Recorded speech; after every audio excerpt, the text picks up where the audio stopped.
Scotland, and Wayne in his white windowless van. Uh-oh, I better get out of here. Enjoy the show!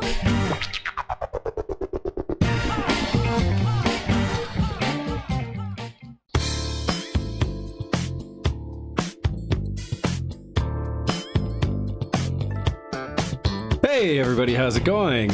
Sorry, I am sorting things as I am learning how to do all this for the show in new ways. And so I apologize as I am figuring out my new virtual cable setup. But welcome everybody to the show. Welcome to Show X on VTWProductions.com. You're listening live at 2 p.m. Eastern. What? What was that? Was that you, or was that? It sounded like Invader Zim. Oh, I know where that came from. No, so that may be, although I'll have to double check. Or at least that voice actor. Yeah, no, that He's was. distinctive. I'm trying to decide because I'm doing something new today, people. Hopefully you will give us some moments to figure it out. I have transitioned how we're doing the show over everything. And so, yes, I have turned on all of the Twitch things, people. We are now a real, Twitch entity, and we are trying to make the show ready for it.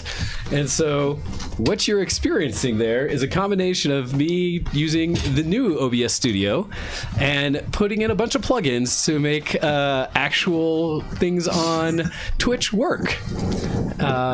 So that's a thing. Yeah. So let's see. Ooh. I'm hearing that wind. Yeah, there's a lot going on there, but let's see if I can. I can't hear you guys anymore. I don't know what happened. We hear a lot of wind. I have to double check. That might be on my end. Yeah, no, the wind's on your end. I am double checking where I get your input from. Let's see. So yes, everybody, I'm sorry, but you're somewhat having to put up with Wayne figuring out this new setup. It was all set for the show, but then I forgot to figure out how to do all of the transitions. So that's happening, but I'm okay. I got this. So Ken, I should be hearing you okay. Well, I'm no longer driving on a motorway. I'm now driving on 30-mile-per-hour roads, so it should be a lot quieter now. Okay, good. That's good to hear. All right. So, yeah, I think that should be fine how that's all coming in. So, with this show, so Twitch alert, that was Claptrap. That was my fault. That's what it was. It wasn't Invader Zim, that's Claptrap. From Borderlands. Oh, so I can hear that. Why... Yeah. So, yeah, I'm still Weirdly figuring out... enough, I thought it was Spice Girls. I don't know why. You thought Claptrap was Spice Girls, Ken? That scares me. That's a great crossover. Yeah, we'll go with that. Sure, that works. So anyhow, like I said, you're catching a little bit of me trying to figure out how this is all going to work with the Twitch stream, but hopefully this fits what kind of everybody has been telling me they want to see, where we are, taking advantage of what offered by Twitch, including alerts, the Twitch chat. So people, I'm sorry if you are back in the old IRC. I have retired that essentially, and we are now Looks like here. it's just me and Grayfield in the IRC. In the old one? Yeah. Well, thank you guys for giving it a shot, but yes, as we are now trying to transition it all over to the Twitch stream. And so I've still got some work to do on it. It looks like things are coming through on the chat, although I may have to resize it a little bit. We'll see. Because that looks kind of small. But anyhow, so we'll figure that out as I go forward. Like I said, this is the first running where I've changed a bunch of things. I actually got rid of the old virtual audio cables that we were using, VAC, that go all the way back to, I think the last update on them was in 2013, maybe 2012, something like that. Technology that has worked for us for many, many, many years. I always have had this fear that it was never designed at a time when Windows 10 even existed. And so this is a thing to say, maybe we needed to update it, or maybe it needed to be different. And so far, I like to say that it seems to be working all right. The other thing you should have seen, and this is something that I didn't see when it happened because I was, again, trying to get all the audio straight, is when someone subscribes, follows, any of those kind of things on our ShowX channel, you should now get those alerts. We should hear the sound, and you should see it pop up right in the middle of us, some kind of animation or something. So hopefully I got that all working. I'm excited to see it happen. Thanks to, what is it? Streamlabs, I think, is the software we're using for that. What is it? The top 25,000 Twitch streamers all utilize. And so we'll see how that goes. But please give me feedback and feel free to chat in either, because I should be able to see it, the YouTube chat or the Twitch chat, and let me know how things are going, if it sounds all right, if it looks all right. Again, this is a new play with this to see how it works, and hopefully it makes sense and everybody likes it. So we'll see.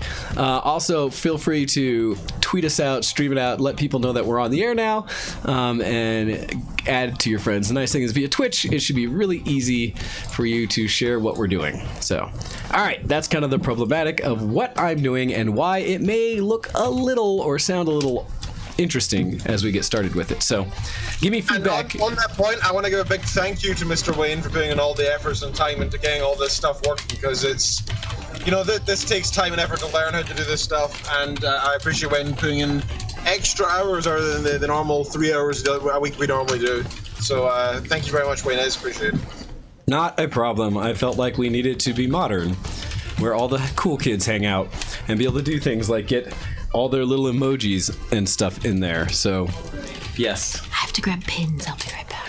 So what you're also seeing out there is, as we're doing this, Zenko is actually working on cosplay things during the show because she has to maximize her time frame to get ready for our big cosplay adventure to Anime North this year, and when Zenko Akko will be debuting officially our Tales of Zestiria group, working along with Miss Copy, the original Copy, to do Simone, one of the villain characters, which I think she'll pull off amazing from the game/anime.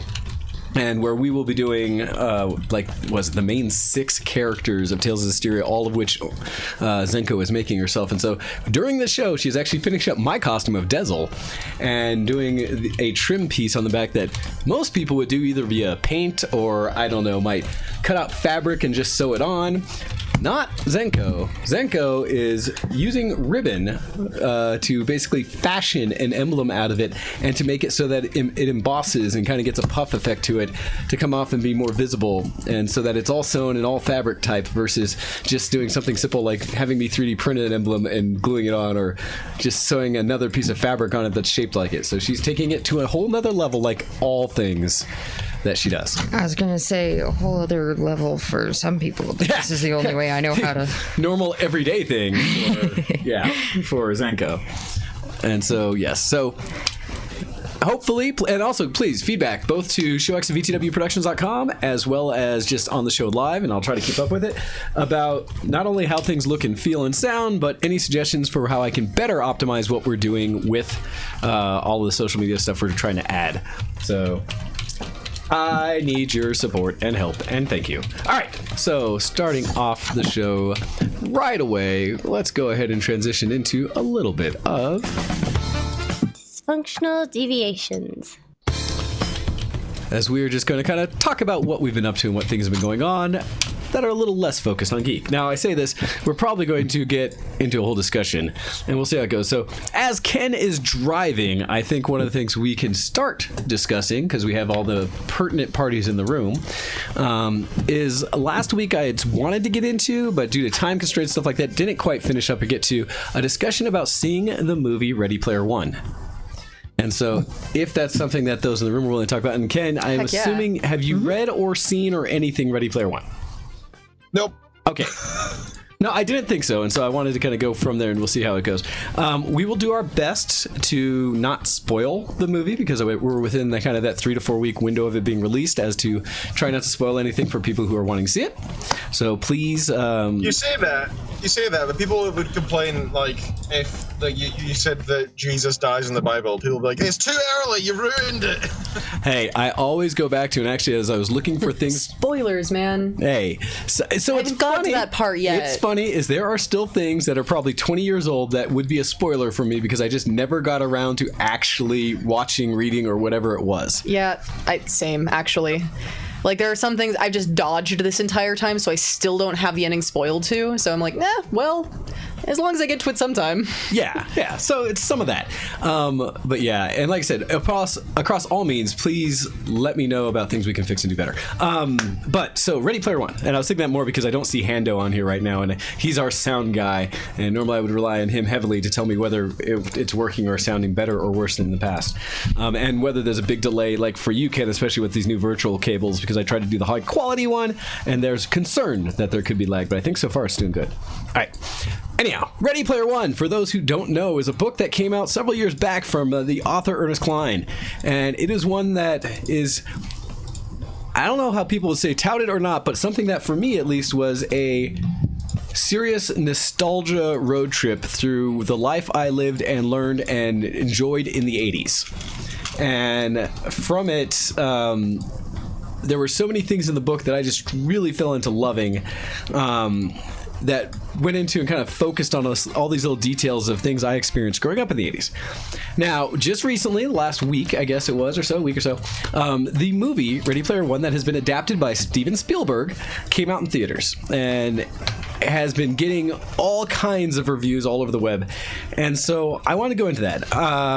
In the room, essentially, to give some context, I have read the book. I own 2 copies that neither are in my possession because I lent them out to others to try to share it, as well as I have the audiobook, which I've listened to more than once, and I've read the book at least 2 or 3 times as well. So it's one of these ones that captured my interest in such a way that I just have gone all over it. Really, really enjoy it. For the others in the room, Zenko and Hyde both have watched the movie because we all went together to see it. Zenko has somewhat listened to the audiobook a little bit, is doing it currently. Yeah, I'm in the middle. And is about in the middle. So it's first file, towards the beginning. But... Okay, still early on in it, but has started to re-listen to, because I had introduced both of them to the audiobook for a moment to kind of pique interest. And Hyde really hasn't gotten the book experience yet. It's true. So, but that's a good way to frame this little review of the movie, because it shows the kind of 3 levels of introduction to what we know the story to be. So, going to the theater, just a regular showing we saw, although I know it's offered in 3D, and I can imagine that would be an experience. For me, Ready Player One was a very visually interesting, beautiful movie that was produced in a great way and took time to really celebrate a lot of the geekdom of what people are going around in video games and things like that today.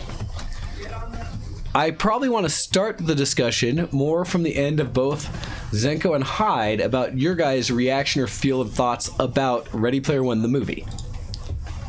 So I genuinely liked it. It was a very exciting movie. It had a good plot, it flowed very well. So yeah, not having any basis from the book, I thought it was really good.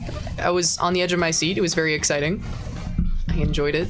Well, and don't feel like you need to temper your enthusiasm for it, because I know you have heard little bits of rant from me or discussion from me. So when we went to go see it in the movie theater, Ondine and Zenko and I specifically sat next to each other because initially it was Zenko, Wayne, and I, and I think, well, I was on the end. I was closest to the middle. Yeah, we had swapped places, so it'd be Zenko and I next to each other, and then Wayne next to our other friend who had read the book, so Wayne wouldn't be angrily whispering across us the whole time. There was a piece that I had seen enough in the previews to know that there were some key points. I had been able to catch that there were some key points from the book that I felt were important or key that had changed for the sake of the movie. Our other friend, who I talked about, Hannah, because does she have a different cosplay name or something we go by? I think she's Haname. Yes, Haname. Haname. Ah, okay, perfect.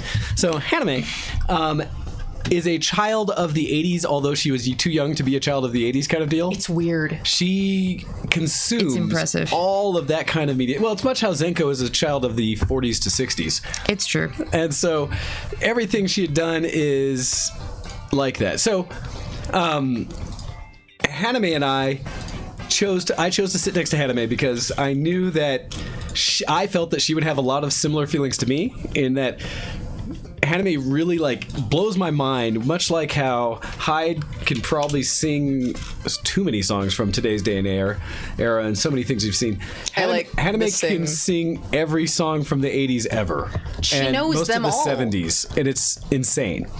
And I bring that up because in the book for Ready Player One, a lot of what they're describing in the world has to do with the pop culture of the 80s, including the music, the movies, television shows, all of those things kind of come into play. Anyhow, from the book perspective, or not from the book perspective, so that's how we set the scene to watch it, so that I knew that my other two here who hadn't experienced the book could just experience the movie for what it was. This is an important part of this. I have been hearing enough reviews from people that I thought the movie would be very enjoyable for anyone who hasn't read the book. And so with that in mind, what you're hearing, I believe, from you, Hyde, is that you did. You really enjoyed the movie. It was a fun, like, visually beautiful, just ride through geekdom. Yes. It was, especially with all the, like, Oculus and VR stuff coming out now, it was very easy to just plug into all of that and be like, yes, this is what the world could be. So for me, it was super exciting. I enjoyed it. No, that's great. And that's the thing. And I saw, while we were watching, I'd look over at both of you, and I saw so much enthusiasm and joy at various scenes where it was, it's one of the things that I think all of us as geeks, in a world today where geekdom is much more accessible and can be explored and viewed in a big modern sense, that it's become popular, that I think you guys got to really enjoy seeing things that we know today brought to life in some way, or visualized in a way that's like, oh, those are those things. Because if nothing, Ready Player One, the movie, has a constant stream of imagery from like every video game you can imagine, going all the way back to like NES time and coming forward from there. Now, I will say also with that, though, they have a heavy emphasis on things that are popular today. Right. That have been probably the last 10 years or less. I think they tried, obviously they tried to bring it into a more modern... A focus market. Yeah. Where more people would actually understand the references, and therefore they would actually be able to connect with it, I think. Yeah. Because that was one thing I noticed with, like, having the Iron Giant in there and some of those... Which the Iron Giant is in the book... But it's mentioned versus a player in the book. See, and I haven't gotten that far. Well, so that's what I'm saying. There is mention of almost everything they do visualize is in some way mentioned in the book. I just find that they emphasize things in a different way. A lot of it. And that's been my impression from... so I'm listening to the book. I'm not like visually reading it because I'm constantly working on other things. But... that is certainly the impression that I have gotten from the book so far as well. That it is more focused on the 80s, and that wasn't the impression that the movie gave. Yeah. Can I ask a bit of a dumb question? So I understand that this is all based on different games and such. I have heard so little about this that I don't actually know the synopsis. Could I get a description? For sure. I was going to say, would you two like to describe what plot points as a whole, or an overall summary of the movie that you saw? Without spoilers. Okay, I'll start it based on what you'll see in trailers. Okay. And that is that essentially what you're seeing is and I haven't set this up on the new studio yet to be able to show the trailer while talking about it. I could try to do that real time. We'll see. I'll bring that up as I transition it over to them to talk about it. I'll start making it so I can show the trailer. The premise essentially is that this is taking place in a time that is future from now, that kind of starts in a story of talking the history that starts kind of today, and in reality back in the 80s, because it talks about a world where there was a game developer, and I often say this kind of is mirrored to if Blizzard had done wonderful things instead of gone off the path it did, that after they had produced essentially WoW and became the biggest company out there making a game and making stupid money, instead of what Blizzard did where they just kind of hunkered down and got rich, this company which is Gregarious Simulations, they hunker down and kind of disappear from the world. This is somewhat a blend of the book and the movie, for about a decade, where everybody just knows they're working on something. A ton of resources are going into whatever project they're building. After all this time frame, they finally announce it. When they come out with it, not only do they announce this new game, they announce a new technology and world and ecosystem all built together, called the Oasis. The Oasis being the first true, and I'd say... Imagine VR chat. But less trashy. Further back to that, and yes, less trashy, I was going to say... Equally as full of memes, but less trashy. Yeah, think Second Life, when it first came out and what it was trying to provide. Again, not what it became, But what I would try I say it's much closer to Second Life, because in Second Life, in that same model, it was this open landscape where you could actually build worlds and build businesses and build experiences and games all within this architect. This world of Second Life. What people did with it became good, bad, and ugly. But that's kind of the idea of the Oasis. It's a big open source, open platform experience that is the framework for you to build whatever kind of things you want. On top of the Oasis, they built a game, which is you as a character. When you log into the Oasis, you are that avatar, and it ties to your account and you are all you can be with it. Everyone starts out at level 1 with nothing, essentially, or like a wooden sword kind of deal, almost like Zelda-like.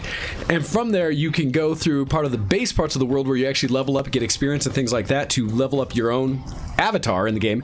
But there's also mixed experiences where some people never actually play the game of the Oasis as your avatar. Instead, they focus on what other people have built in the world, which are kind of that Second Life thing of virtual chat rooms or experiences or recreations of different kinds of games and experiences people have done. They recode into this virtual surfing down Mount Everest, or surfing down Mount Everest, or or surfing on these crazy waves of worlds that you would never exist in real life.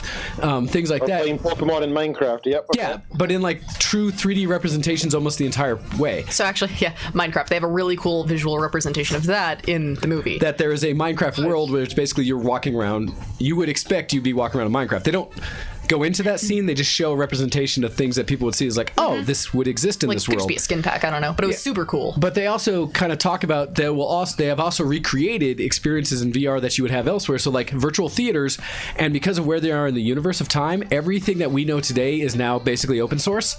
And so all of that information exists now in the Oasis as almost like the Library of Congress kind of thing here, where it's just referenced for anyone for free. And so people can go through and watch every movie you've ever seen today free and stuff. So imagine every bit of content we have today, but in VR, that you could choose to virtually read a book or listen to an audiobook or virtually be in a theater watching that movie or television show or something like that.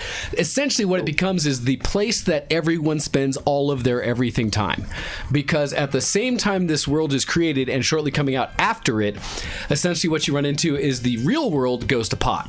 Yeah. That there's an energy crisis, a food shortage, that people are just losing everything. And so rural areas and small towns have essentially died across the world, and everyone's coming closer and closer to big cities in order to be near internet, because Gregarious Simulations provides wireless free access to the Oasis. While other ISPs, one of the big ones being IOI, the villain in this story, is kind of, imagine your big Comcast or Warner Brothers or any of those other kind of ISPs.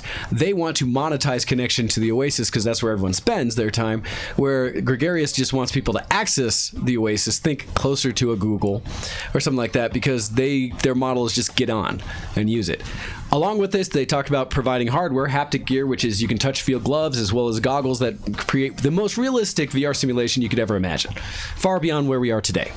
So that's the premise of the world that's been created, and then the plot of it is that the gentleman who creates it, Halliday, James Halliday, I believe? I believe so. Who created the whole simulation with his partner, Oz. Mm-hmm. After Og, thank you. Yeah, the great Og. Oz. Sorry, the great Og. Much more different connection then. The great Og.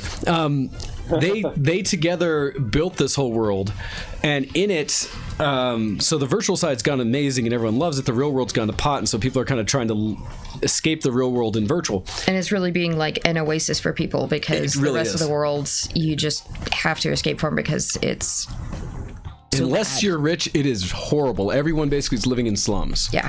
And life is dangerous outside of the Oasis. And so... But I think the Oasis can actually, like, feed you or make you, like... No, but it's great because in the stories they talk about how you mix the two. How there's accesses in games or things where you could order that thing from Pizza Hut or wherever, right? Pizza place. And then a drone will come and deliver it to your door. Shack. Yeah, and basically say, cool. ding, here's your food. And they actually, think Blizzard, think WoW, how WoW had that tied into one of their apps where you could build it in so that you could order a pizza from in-game. Yeah. And it's that extent. Oh, yeah. No, WoW, they made plugins in WoW. I don't play video games. Well, so there was one because people spent so much time in the MMO that they had challenges with eating, sleeping, things like that. And so they built a lot of like plugins where people could monitor how much time they've been in, what's the time in the real world, have you eaten and how long, and actually link things in there so you could easily order from takeout around you and have it delivered to your door and give an alert in game when it was going to arrive. That's fascinating. It's like when the Wii is like, have you gone outside today? Yeah, it's when companies are showing some level of... My brother got a lot of those words. Netflix, are you still watching? Yes, yeah. right? Yeah. There's things where it's like, you didn't really want to binge 8 hours today, right? You got up and went to the restroom at some point? You're not still here, right? Your TV has not any remote systems touched whatsoever in the past 8 hours. Are you automatically turning off? And you're like, no, I'm still here. Right, yeah. I'm still here. Yeah. Still watching. Don't judge me. Your smart TV is like, oh God, this poor guy. Yeah. Oh no. You start seeing little alerts keep popping. But They're sending ambulances automatically. Yeah. But essentially, yes, there are TV ways. alert, like, I'm worried about you. There's things in the Oasis in the world that people have taken that into account. So yes, you still have to eat in the real world and exist in the real world, but you find a lot of people have found ways to minimize their interaction with the real world and work, in fact, and live in the Oasis. Because there's people that still do like tech support and virtual companions and, you know, people who will game with you and stuff like that. All those things that you actually kind of see today in the Oasis, and just think it expanded. If that's where people spend most of their time, every company has transitioned to an Oasis presence. Every, you know, business and traction, it all happens there because of all the freedom that the Oasis gives you.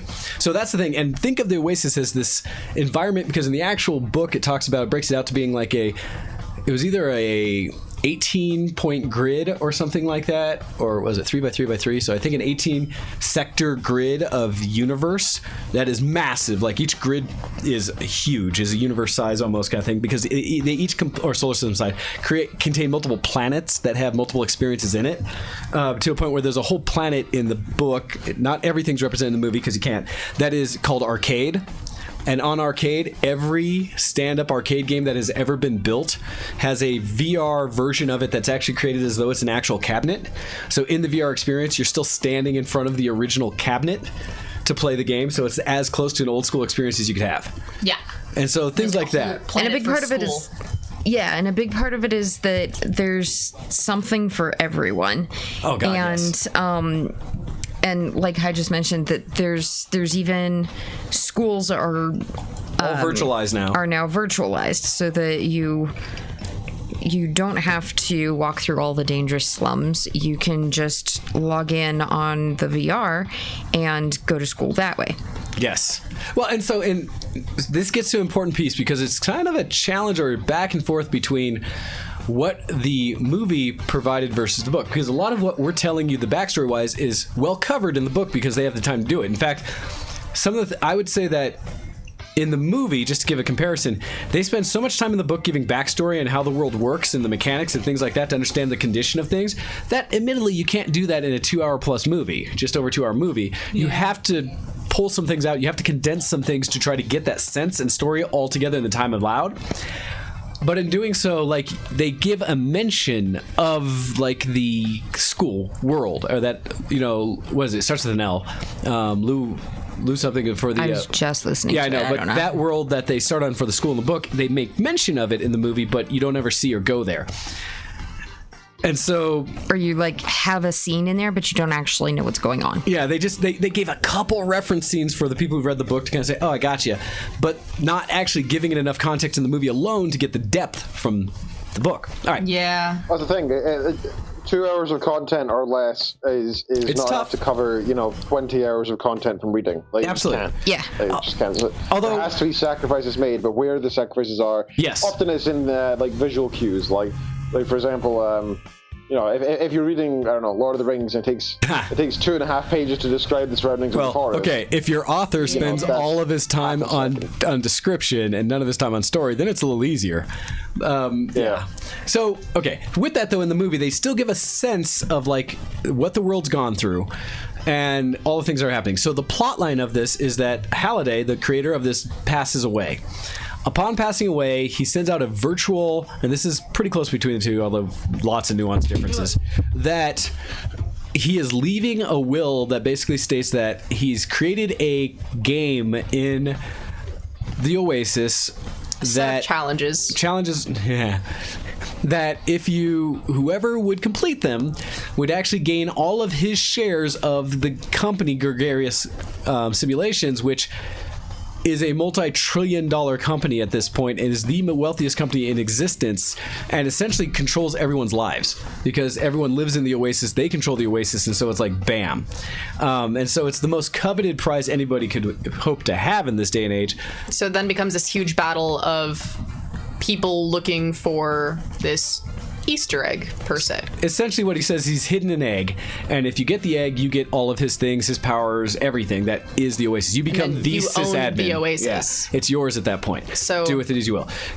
Background of the story, or like the actual thing, then IOI, the villain company, per se, drops most of their resources into trying to get to win the prize. So yeah. As a corporation, they basically say, well, because there's not enough rules around. Yeah, let's dump all of our resources into getting this thing so we can own the entire company and then think of them being rewrite very much everything. like every ISP that you worry about, and it's covered in the books and the story of it, saying their goal is they don't think that Halliday ever properly monetized the Oasis. Because he gave it as free access to anybody and it's open source, they feel like there's a missed opportunity where he could be charging everybody mass amounts of money just to access it and put advertising everywhere. Yeah, on like the Oasis. 70% of your visual. They make a great reference in the movie where they show what their goal is and how how's it they described in the movie? It's like you could fill up like 70 to 80% of the person's visual space before causing seizures. Yes, that was the line. I was trying to remember. This is the maximum we can do without actually killing our clients. Yeah. And we're going to do it. So the idea of a truly horribly money-driven company that wants to take what is currently free and open for the world and make it theirs. And you can imagine what that would be like in our day and age, how you hear, government talk about and ISPs constantly lobbying to essentially do that. Anyhow, so there is now a emphasis or a goal for the people who grew up, and that's kind of where the main character, What's his last name? Not Deadpool. Wade. No, it's Wade based on Deadpool, but his last name's different. It's also a W, though. Yeah, it wasn't Wade Watson, though, but it's Wade something. Isn't it just Wade Watts? Might be Wade Watts. Yeah, because, Wade Watts. His father was apparently a geek who... We're terrible about names in all of these things. We keep stopping and being like... Wade Watts. Okay. What's her face? Yeah. So with that... he's someone who's grown up where the Oasis has already existed, always did as a child, and in his formative years in like middle school or such is when the death happened and it came out to thing. And in that time frame, it had been about 5 years and nobody had been able to complete or finish that first challenge to even make progress in the event. So no one had found anything. And so people were kind of walking away from it, and it became kind of a socially awkward thing to say that you were still actively trying to pursue it. And this is where I would say one of the first big divergences between the book and the movie happened. In the movie, there was a group of people. So I understand the differences now because we've talked. So in the movie, there was still a group of, like a large group of people called Gunters. Gunters. They're like egg hunters. It's egg hunters, which is from the book where it got over time truncated down to Gunters, people who are looking for Halliday's Easter egg. Yeah. So in the movie, there is still IOI sending like constantly trying to do this. Yeah, constantly like actively sending out hundreds and hundreds of people to this known first challenge. Like when you get to the end of this race, you'll get this key, and that's the first. Yeah, there's three keys hidden in the universe of the Oasis that unlock the Easter egg. Yeah, so there's a active group of people constantly trying to get this egg, or trying to get the first key to get the egg. So you have the loyalist gamers and people that have grown up in the world, the Gunters, and then you've got the couple of entities of big corporations that are trying to do it for their gains, like IOI, the one they focus on, all competing for this. The big difference in plot or how it's executed is in the movie, it's set up a little more direct in that the first challenge, essentially, like you see in the trailers, is a race. And it's a show up with whatever vehicle you want and race to the end, and you have to get past it's a crazy, like, vibrant world. You'll die. Yeah, you'll die. And Oh yeah, side thing. If you die in the game, you don't die in real life, but you lose everything. So when you die, you lose all of your money, all of your levels, all of everything you have. Well, one of the, ish. One of the things they truncate between the movie and the book is in the movie, they talk about everything as being coins, essentially. That when you die or lose things, your value in coins like blows into the world, and apparently people can just pick them up and get it. In the book, it's all about levels. Yes, things have items and value in coin, but it's not something you get just for killing someone or something like that. You get treasure like you would in a classic RPG, or if it's a bonus from a world or something put up. But in the book, it's more about your actual leveling of your avatar, because that's your base stats for your skills, how much you can do. Think any RPG where it's how much magic ability you have, how much just level of technical skill to do certain things with technical pieces, all those things, as well as just your overall constitution and things like that. In this, they truncated that aspect of the leveling and focused more on the money, and basically made in the movie that it was all about money, which is fine, and it still kind of, I think, captured most of the same intent. Yeah. But I think it, again, took away some of the nuance of because the other challenges in the book, or in the movie, it starts with Wade just kind of explaining the world, and he's in a hub where he can travel and do everything he wants to. And so you don't get a sense of how poor Wade's life really is as according to the book. In fact, probably the biggest error or thing that I don't know why they did. Your biggest grievance. No. Not even close. One of my first big grievances is it's a theme for the whole thing. Pay to win the movie. The book makes it, the book makes it so that you really get the sense of how bad a world could be if VR took over everyone's life. Because it's actually fairly honest in the sense that if you get so invested in something, the real world could suffer. And real relationships and interaction and making the world a better place actually could fall because you're so worried and so used to being distracted by this better experience. And so it goes into that a lot in the book, saying that when Wade goes to his little hovel to get away from his home, it's because his house life is crap. In the movie, they trunk it to make it sound like he actually has a good relationship with his aunt, and it's her choice in boyfriend or such that is bad. In the book, his aunt hates him. Yeah, and his aunt is doesn't even give him his existence. She allows him to be in the house because she gets his food stamps. And she turns around and sells them and doesn't actually give him any food. He has to make a living and survive by his technical prowess of junking and getting old computers and systems and fixing them for people is how he survives. It's how Wade survives. And any technology he brings into the home, if his aunt or her boyfriend sees it, they steal it from him to pawn. And also try to charge him. In the book, his life is crap. Yeah. And it is rough. And the challenge in the movie, they gloss over that and actually make it that his aunt and him have a good relationship, and it's just the uncle or the boyfriend that's kind of rough. And really, he's not a bad guy so much as he's just so focused on the experience of the Oasis that he's mad that Wade has done anything that might have hindered his interest with the Oasis. And so it just really minimizes the kind of relationships that the book provides Wade's experience. And that bothered me. And I don't want to bring up the theme now, but I will. I was but it sounds like you're about to. Yeah. That my biggest challenge in the overall difference between Ready Player One, the movie, and the book is the movie, to me, Spielberg really lightened everything. That it's glossy compared to the book, where the book has time to show you some of the bad in humanity and people and things. The movie glosses over all of that, and that bothers me because I think it took away a ton of the depth of the story because you don't have as much conflict or negativity to deal with. Instead, they make it more all positive and just glossy and nice, shiny. And so you lose some of that. There's actual drama and strife in the book that you don't get at all in the movie. So the movie is a fun experience, but you don't get that depth. Anyhow, so I'll pull off that. So it follows Wade and others in the universe that basically finally make some progress towards the hunt, towards the games, towards getting the keys. And it revitalized after those 5 years, everybody's experience in wanting. Yes, I see Doge on top of the stairs. And that everybody's desire to have the hunt and win and get Halliday's Easter egg again gets revitalized because essentially the main character Wade and some of these others start progress on it and actually are the first to do something. And as soon as they do, there's a scoreboard that everyone monitors that shows who's top scorer, who's top player based on what they've accomplished, and that comes from, again, 80s video game cabinets. And once it pops, everybody in the universe and the entire Oasis knows that somebody's made progress, and so it revitalizes. Everyone's like, holy cow, and suddenly it becomes this big thing. The other thing that the movie has to do in the time is that, like Ender's Game, similar in how they had to do it. In Ready Player One, the overall story takes place over probably 5+ years in the book. In the movie, what was your guys' sense of the timeline? How long did the entire events of the movie take place in general? See, it's hard because they don't to say it, but just what did it feel like?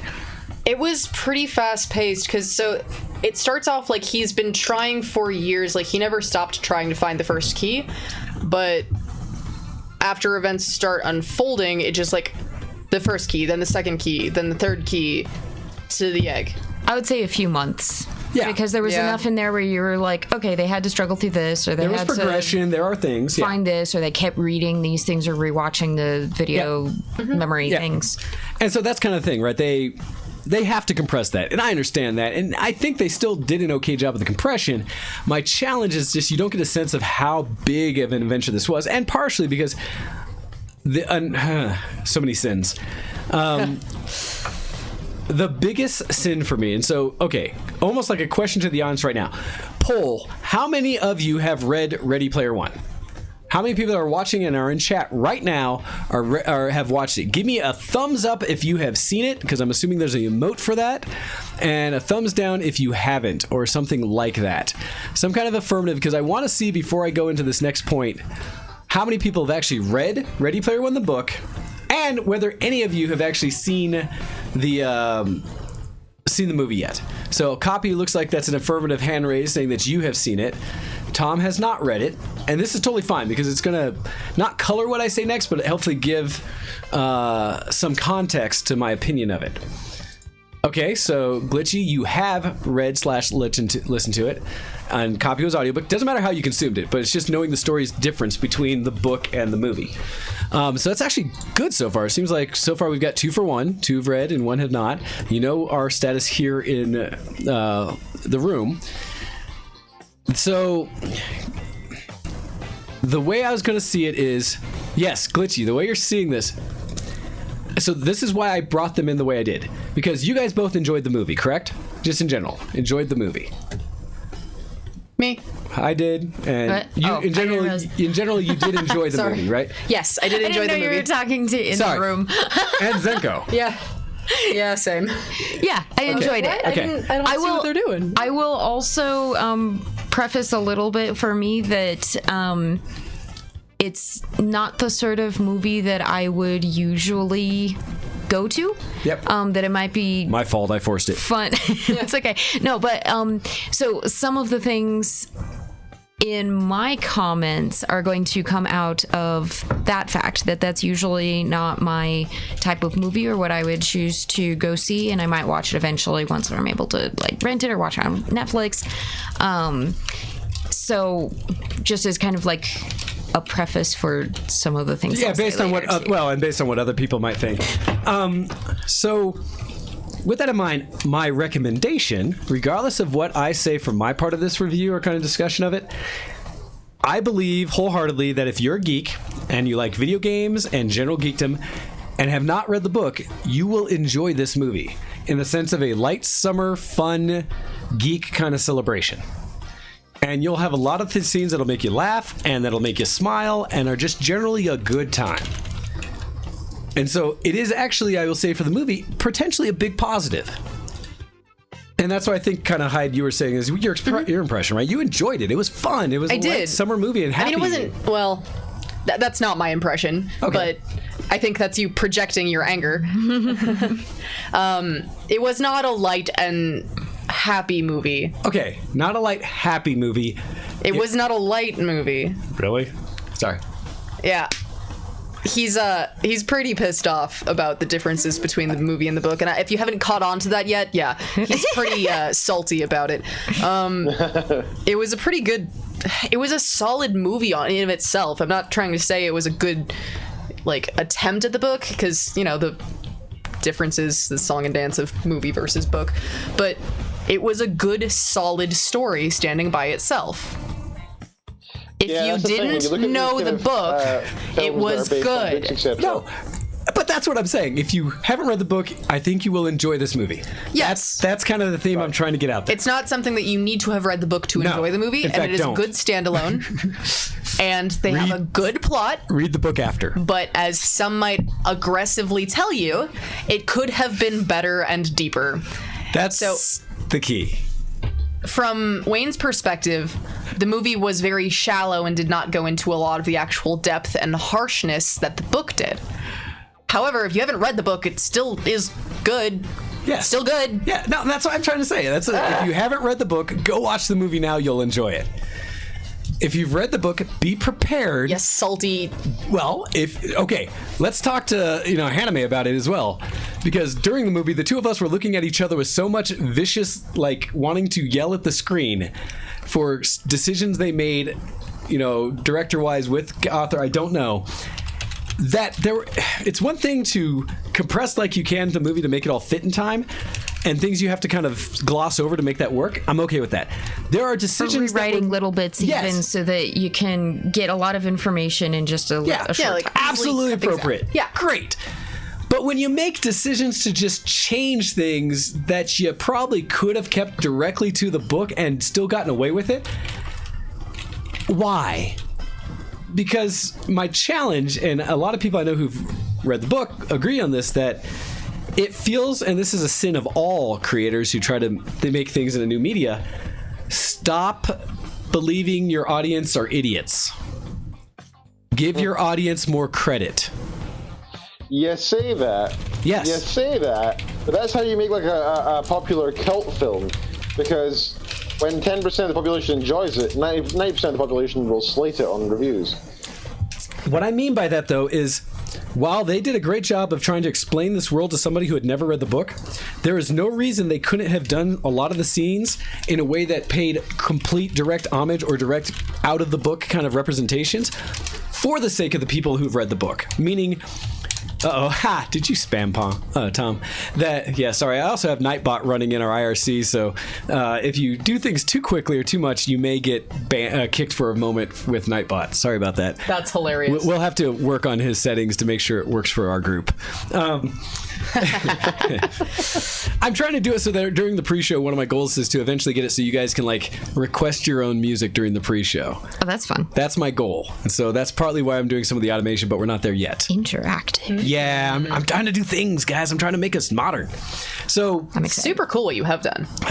You should speed discuss that after someone else should follow us, and you get the little yelling, screaming. Yeah, unfollow and refollow. Or someone should rehost the show, because there's a whole different one for that too. Thanks to it. So things like that. Feel free. There are limits to how much emote spam you're allowed to do. How do you rehost the show? I don't know how to do that. Tom Bad Guy, you should tell everyone how you. So basically, if other channels who like yours can add you as a sub, so that when they're not streaming and you get streamed. And things like that, which is really cool. It's a way for everyone to kind of share in promoting each other, which is a lot of really coolness. As well as we allow for, although I have to set up the payment structure with UCAN, because we do have a thing for donations. So if people want to donate during the show and stuff, that it'll come up and say you donated and stuff like that. There's lots of options for what we're going to do to embrace Twitch here. Anyhow, back to the movie. But yes, my challenge is I feel like there were scenes they chose to gloss over or make different in a way to make more consumable, maybe to a younger audience, that I don't think they had to. I think they could have kept it true to the book, and while maybe people wouldn't have gotten the real depth of what they were showing, they would have accepted it as being a story element and just gone past it. But those who've read a book would have seen it and gone, oh, I'm so glad you did this, that's huge. For even the people who didn't get it. I think they could have done both and still been successful. Versus where here, I feel like they were really pandering to a significantly younger audience and assuming that none of these people would ever read the book, because that's hard. And that bothers me. It means that I think that Speilburg... There you go. Hey. There you go. Hey. There it is. That's funny. Ken you did it so you could hear it and see it. That's great. I appreciate that. That was fun. Yeah, so that kind of thing. We're, again, working with Twitch. And so, and I'm happy that it came through and I could hear it right. Yay! Yeah. Yeah, I saw the animation as well. It looked good, actually. Yeah, so it's There working. was animation? Yeah. My Twitch has been trying to catch up for like the last 5 minutes. You have to hit stop and play again on it to do that. Yes, if your Twitch stream dies, hit stop and start again, and it should be okay, since I'm now streaming us in 1080p versus the old 720p. Look at the things I did. Oh, even fancier. Very nice. Optimizing, trying. And so it's that I think they just did too much glossy veneer. They could have had more depth, and I don't think the people who haven't read the book would have been lost, and I don't think they would have had any challenge with it. I think they would have actually been like, oh, this is cool, I got you. And it would have made people like me less salty, because at least I would have said, yeah, you did the thing. I understand you did it for the movie, but you still showed me the thing and did this. Because they even changed some of the real specific roles of some of the characters. One of the biggest things they completely glossed over and got rid of like any depth and real meaning behind was his best friend H. And who H's character is, because... Okay, even from a movie perspective, you understand that they are longtime friends, that they have never seen each other's real face because they're just friends in the Oasis, and minimal backstory. Like, you know that H is really good at this, and that they have been friends for a long time, and that they have a solid connection. One of my biggest challenges is they changed H's job and why H is significant in the universe. Because in the book, it just spoiler like for you, a hobby that H was good at this thing. So in the movie, they make H to be this amazing engineer who can rebuild, fix, and do stuff to people's cars, vehicles, whatever they have. They make that his profession, which is not at all what it is in the book. In the book, H is one of the top FPSers in the Oasis. Is one of the top Oasis streamers, basically Twitch streamers, who competes competitively in FPSs. That's cool. Is amazing. Yeah. What? Why couldn't they have done that in a day like today in the movie? That's we have cool. Twitch. We have leagues in Overwatch. They even mentioned Twitch in the movie, so it's not like they couldn't. So why couldn't they mentioned that he'd watch all of Arts? Yes. Why couldn't they have kept his role the same? Because in the book, he's famous. H is famous. And to go to H's basement, which is a private chat, which they don't really explain how that works, because in this one, they just made the basement like this little side room that he built inside his workshop. In the actual book, the basement is a private chat you can pay to maintain your own, that you can now design completely your own, but it's separate from the Oasis. And so when you log into a private chat, it's its own instance, and only people you invite can go. And so to be part of H's basement and have access is massive because he's famous. And so Wade gets access to it even though he's nobody, because they've met and they talked to old trivia about the 80s and clicked. And so they're such good friends that H gave Wade access to the room, gave Parzival access, and they just hang out because they really click and they're great friends. Other people have access because they want to be around the famous guy and they're kind of cool, but you actually see how H actually ridicules in the book some of those people who are just like wannabes, who have lots of money but really don't know anything, people who claim to be egg hunters but are terrible. And you see how Parzival and H, so Wade's character and H's, interact with those kind of people too, where they're really the tight ones and the others are just kind of like looky-ons and stuff like that. And Wade is like so happy to be part of it because he connected on a real sense with H versus just being someone else who wants to fanboy. And it's such, again, depth. Like, you suddenly get the sense of who H really is and why there's such a great connection between them, and who Wade really is, even though he's poor and can't do the things that everyone else can. You know, in the book, Wade can't even get off the school world, and actually he only really ever got to the world of school because he enrolled in the public school system online when it first became available. So they gave him a free ticket to teleport there because he never has enough money to go off world. So once he's on the planet that is teaching, he can't leave. And so he's stuck and can't do the hunt because he's stuck. While others have money and funds to go off-world and keep hunting and go to all these other worlds to try to figure out where the egg is, he's stuck on the main planet. And so he has to do a ton of research and reading and movies and stuff, but he can't go anywhere to do any actual research. And so it just senses this struggle that he's going through. And so when he does have success, it's even more exciting because he's gotten through all these hurdles to then get success. Where in the movie, it's more like he just kind of figured something out and tried it and it worked, and yay, good job, Wade. In the book, it's like he's really a genius in these ways, and he's really dedicated more so than anyone else, so he earns the things he gets. I mean, I got that vibe too in the movie. You get a light sense, and that's where I can't wait for you to actually read the book. I didn't get the vibe that he was lucky. Good. I got the vibe that he was being ingenuitive and trying to figure this thing out, and knew more than most people. Okay, so from your perspective, Zenko, because you have just gotten past the first key. Yeah. Which is important, because that is an entirely different experience. Yeah, that is...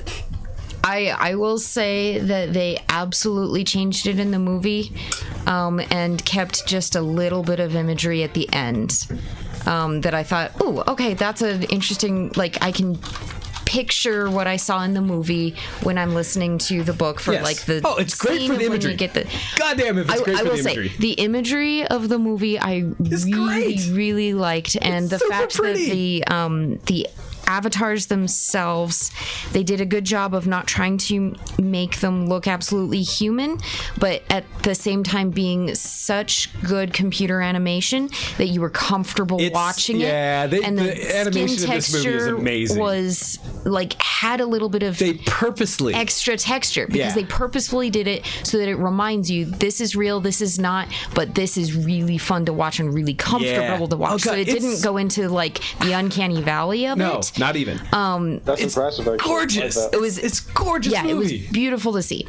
But I will say, being at an earlier part of the book, but seeing certainly one of the first main differences. Yeah, one of the first main differences. The movie is fun action and adventure, and not saying that it doesn't have, some of the harder things or the like trying to... Nobody dies. But my impression of it so far, the biggest difference that I am seeing, not as a scene, but an overall something, is that the book has a quiet cleverness to it that the movie instead made very colorful and action-packed. Yes. So the movie turned everything into a more exciting in the moment visual, whereas the book is a quiet cleverness and relies more on, I don't want to say, it's not exactly subtlety, but it's a little bit more of, I'm trying to think of the word. It's clever. Yeah, it's more of a thinking and puzzles. Yes. It's more thinking and puzzles and having to be clever in reading between the lines of things. Yes. Well, so that goes into what I will say to you, Hyde, is the greatest sin of the movie. Okay. They got rid of the hunt. The entire point of Ready Player One is it is a hunt for the Easter egg. That's true. You have to go find these clues, and it's the whole point of researching Halliday. Halliday built this thing, even from, and I wish they had done this, another one they should have done even if they didn't use it, his will and testament when he first dies and shows the video of him doing it. Not biggest sin, but thing that was just like, why not? Why didn't you this? In the book, his death, the video that plays starts with his avatar dancing in a club that is straight out of an 80s movie to It's a Dead Man's Party. Huh. And him dancing, it's a dead man's party, who could ask for more? And doing all these 80s moves. They could have done that in the movie, but instead they just made him this frail old man talking about dying, and here's my Easter egg, and I hope you guys find it, and just like, but there was so much sense of that. But because they got rid of the hunt, they didn't need it. Because in that, they actually talk about, that's what first started it. People dissected his will video, every little nuance, because it showed his room from him as a kid and all the things he loved up on the shelves and stuff like that. And so people ended up having to go into the universe and learn all of these things from the 80s to understand Halliday and how he thought, to figure out where he might have hidden his keys and eggs. So I will say that my impression of it, because I knew some of that from hearing a few of the chapters before, but it had been a few months, some of mine will be a little bit muddled because I started like you start combining those two? in my Yeah. head because I had little bits. But with the memory video things in the movie, I still got the impression that they had to study Halliday himself. Yes. They took what was you having to self-discover and make your own notes and learn yourself what Gunter's really did they built it into a universe to make it palatable for the show or for the movie. They made it so that when Halliday died, he created an archive of his entire life that everyone could just go to and watch. So you could just go to the journal, or what did they call it? The Halliday archive or something, whatever it was. Archive. Yeah, but whatever it was, you could go to the Halliday whatever, and you could just watch scenes from his life because it was all recorded. And so what it turned into is more of a, if you remembered, and this is where Wade got creative, right, and actually still was skillful and clever, he connected the dots. But the difference was still that in the book, you had to do all this yourself, and Gunters are actually very protective about what they're learning because they know it's a huge prize and they want to be the ones who win. In the movie, it's a little glossed over where it's just like, oh, I figured out this connection that I saw watching this scene in his life. And so that it minimized the real creativity of the book in the sake of glossy and fun and kind of there you go. So I would say missed opportunities from someone who really appreciates the depth of the book. And we have spent an hour of me trying not to completely rant about this. That's impressive. I'm happy to go into depth with this with anybody who'd like to talk to me because who doesn't like to rant? And would happily go into more details on this and spoil and get into why I think it was okay, but they could have done significantly better and things like that. But I want to take a break here so that we can transition this now and bring everybody into the conversation and talk about more. So my synopsis is, if you haven't read the book, you'll like the movie. It's really good geekdom. If you have read the book, understand it is not deep like the book. That's my opinion. Zenko. Being partway through the book, like I said, the movie is action and colorful and absolutely beautiful. But the vibe of it is action and colorful rather than quiet, clever, and subtle. Okay. Which is what the book is so far for me. Hi. What? Final synopsis of overall? Let's see. I'm sorry, I just got distracted by something else I was looking at. I see. My bad. That's all right. Ken used to play games during the show the whole time and might be now. Impressive. Nice. I'm on my work laptop. I wish I could be playing games. So, final synopsis of the story as a whole? Just your experience with the movie. And I'm just doing a cap for everybody of what we've been saying. I'm trying to not say I liked it and it was good, and I'm upset at Mr. Salt over here. There's no reason to say it. That's totally appropriate. You're supposed to say what you want to say. Yeah. Fair. I still really did enjoy it. I understand that there was a lot of things that could have been done better. And I understand that I probably will be more salty after I finish reading the book. You don't even have to preface with those things. Just say what you feel right now. That's all I'm asking. I will say something about part her. Of my saying. Okay. I will say one thing though. When the credits came up, Hyde did start clapping, and she had her excited little bouncy, excited, grinny face. Smiling. All right. I will also that. allow she was drinking the rest of her coffee out of the spout of the pot. Oh my. Yeah. So I will allow that there was that as well. However, I heavily caffeinated. I ordered coffee. We went to the movie tavern, which you can order like food and drink at this movie theater, and they brought me a little coffee carafe. And by the end of the movie, it was cold enough in there. I was just drinking it straight from the carafe.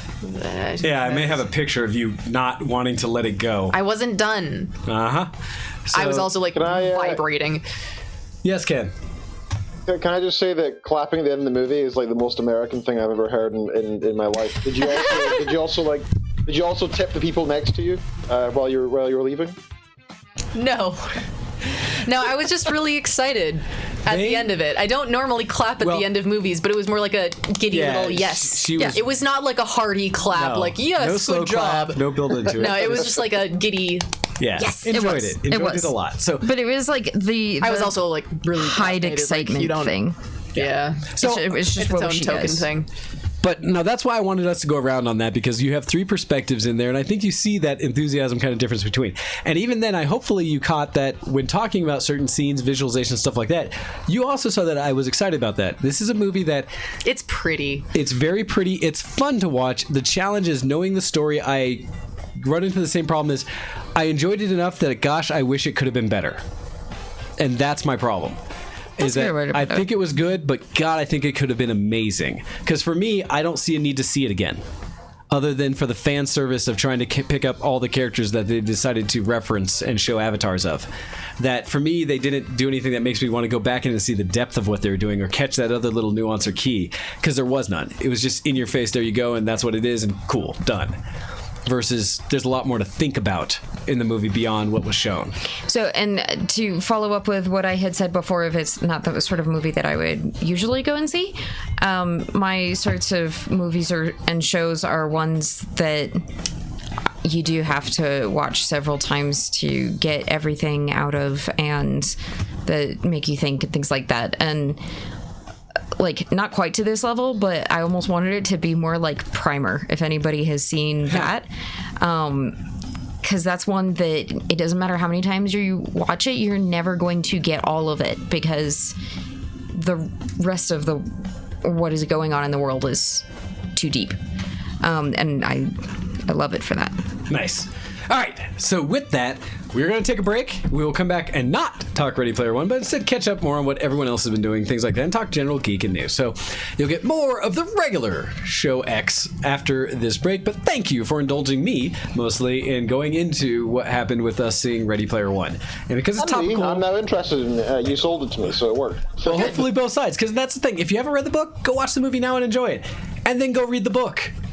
And then tell me how you feel after. I think I'm going to do the opposite. I think I'm probably going to listen to the book first and then maybe see the movie. No, go see it first. Please go see the movie first and enjoy it. Yeah, that's probably a good idea. So Trust me. Wayne and Haname, I was at the opposite end of our row of friends that were there. I could hear them frowning at each other. I could feel the waves of, oh my gosh, why is this happening on the screen? Like, I could feel it all the way from my end of things. It happened a lot. It did. We looked at each other violently multiple times, wanting to reach through the screen and strangle Spielberg multiple times. It was fun sitting next to Wayne and Haname, because I could still hear the whispers, just enough to ignore them, but I could still hear them constantly. She knew when we were exchanging. So it was nice because there were some things that they were very excited about. Like, they both were like, okay, excited. Yeah. All right, cool. And then when they were upset about something, it was palatable. Yeah, palpable and wow, you guys were mad about it. We had some feels. There were some strong feels. You definitely were telling each other. Yeah, they were strong. So that hopefully will give you some idea and kind of overall way of thinking about whether you want to go experience Ready Player One. I do recommend the movie if you haven't read the book. I really do. But I also recommend reading the book just after. So thank you guys very much. We're going to take a break. We'll be back in just over 3 minutes. We're going to listen to, what do I have? I think I have a ponyish song here, so hopefully it's not one that's bad. I say bad in the sense of like overly repetitive and might get annoying. I've done that badly before, so hopefully this is one that I picked quick and was okay. Again, new audio setup. So with that, you're listening to Show X on VTWProductions.com, and we will be back right after this. All right, now if I do the right... Oh, you know what I can do? If I just hit solo here, it'll do everything for me. So hopefully this works.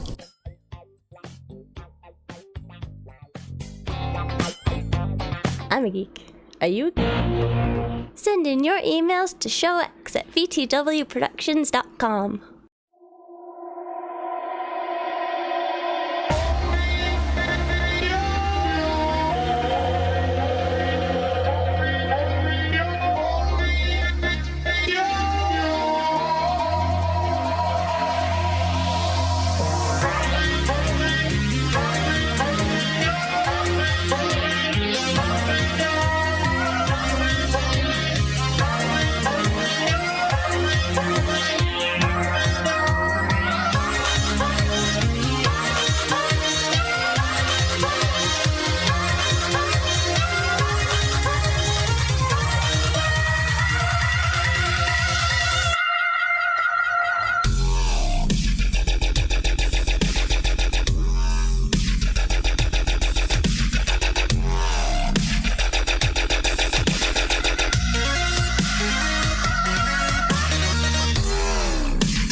You're listening to Show X on btwproductions.com.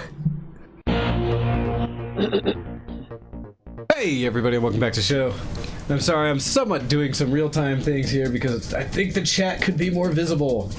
And so I was trying to figure out a way to, like, change it. Yeah, so maybe if you could just increase the font size.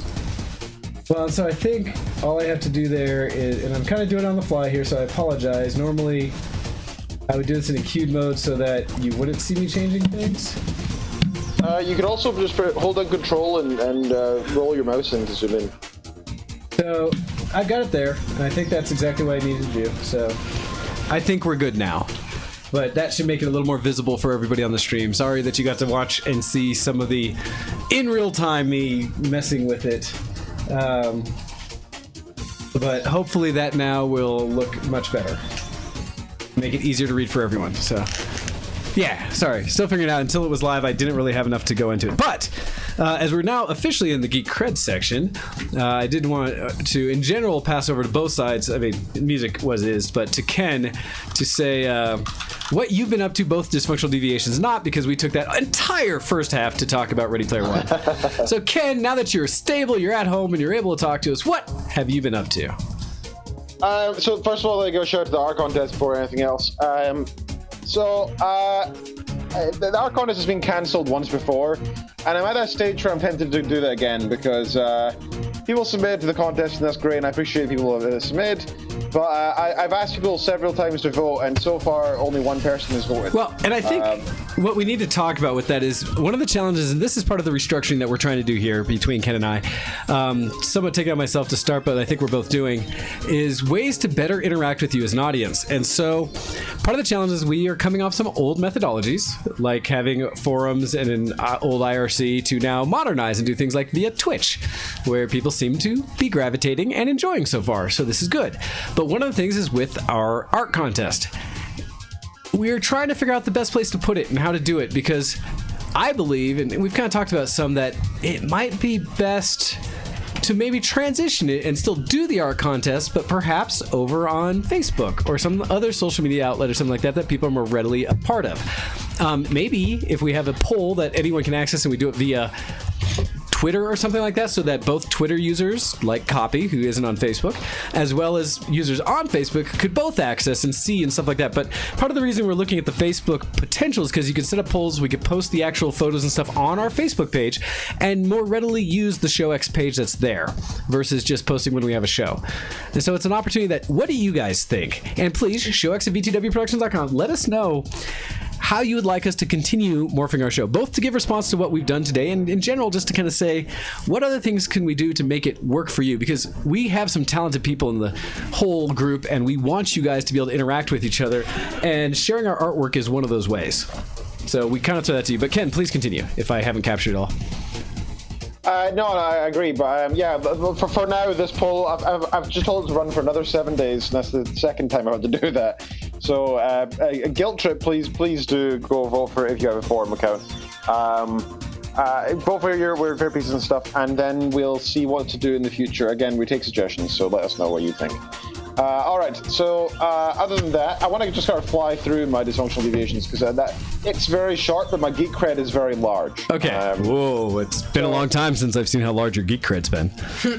Oh, it's very large. So I'm quite hungover today. I was out last night for the first time in a long while. Okay. Basically, the reasoning behind it is I have a sort of group of friends at university who are all very good university friends, but they're not very good at going out. I've tried to organize several social events with them. Oh no! And due to the fact that we're all adults and we're all difficult things to do, and we're all doing PhDs, so we have very little time as it is. Fair. It's been very difficult to organize a night out, and so I was kind of complaining to one of the new PhDs that recently joined us, saying, I'm a little disheartened because I'd really like to, do something social, and I feel like I'm kind of struggling to. And he said, oh, well, I'm going out with some of my friends this weekend. Do you want to come with? And I said, yeah. Nice. All right, I'll give it a shot. So his friends are the kind of people who enjoy clubs, however, and I'm the kind of person who does not. So they were pre-drinking until about 9 o'clock, and they came through to Stirling, my town. And then we went out to the pub, and I hung out there for 3 or 4 hours with them. And in the last hour, they were like, "So who's excited for the club?" And then, when I didn't respond, they were like, "Are you not excited?" I was like, "I'm not going." And they're like, and then they got an hour of like, "Oh, why are you not going to the club? Oh man, you're such a spoil." And I was like, "Guys, I've been in Sterling for like 6, 7, 8 years of my life. Like I've done the clubs here to death during my undergraduate years. Like I've seen the sticky floors. I've seen fights. I've seen people doing carnal acts that should never be done in public. I've seen booze coming in and going out. I've seen everything in those clubs, and I don't want to see it again. I've done my piece, and I don't want to ever go back there." And they were like, "Oh, go on." I was like, "I am literally, you have 0% chance of convincing me because there is absolutely nothing you could say that would make me go. Like, you don't have enough money to pay me. You just don't. It's not even a case of, oh, well, if you say it enough, I'll be, no, I don't care. Like, I'm an adult and I don't want to go. I'm not doing it." Like, I love it. Once upon a time, I used to fall to peer pressure, but now I'm just like, no, I just really don't want to, and I don't really care if they upsets you. I'm not going. I mean, it's amazing when That's hilarious. Yeah, it's amazing when you get to a point in life you understand that you can make like smart decisions and it's okay. Yeah, it's like, oh, I'm an adult. I can just go home. I can do that. Nobody's stopping me. It's great. I love it. So that was good. They were really nice guys. They were really kind to invite me out. And I'm happy to say I drunk at least one of them under the table who wouldn't shove at how much that he could drink. And then by the end of the night, he was literally lying on the table. So I was just saying, having a nice kind of conversation with his friend. So that was nice. That was a bit of an ego boost. So wait, does this mean you did actually go out? Yeah, no, I went to the pub. I was at the pub but not club. Gotcha. I just want to make sure I got that straight. Gotcha. No, I didn't go out. I like that subtle description. Pub but not club. Yes. No, very different thing. I just have this weird thing where when I'm socializing, I like to be able to speak to people. Like, and I don't like dancing, so it's kind of an easy decision for me to make. Ken, come on! I've seen you almost dance. Almost dance. Almost. On Hogsmeade once. I like how he says, "Oh well, yeah." By that you mean like parts of my body were moving out of sync from each other, but they were technically moving. That's kind of like what I do. I mean, for those if you don't remember the story of when I was out there for New Year's and was the one guy actively dancing until Ian, the older gentleman who was very happy that another man was dancing, was willing to come out to the floor and cut a rug and was quite good. Older gentleman, and thanked me at the end of the night. I forgot about that guy, yep. Oh yeah, no, Ian was great. The sensibilities of normal Scottish men is that unless it's one of the dances we've learned in school, which we're all by being Scottish have to do, that they don't dance. The gals do, but guys don't. They sit and watch. So me out there dancing was a bit of a, huh?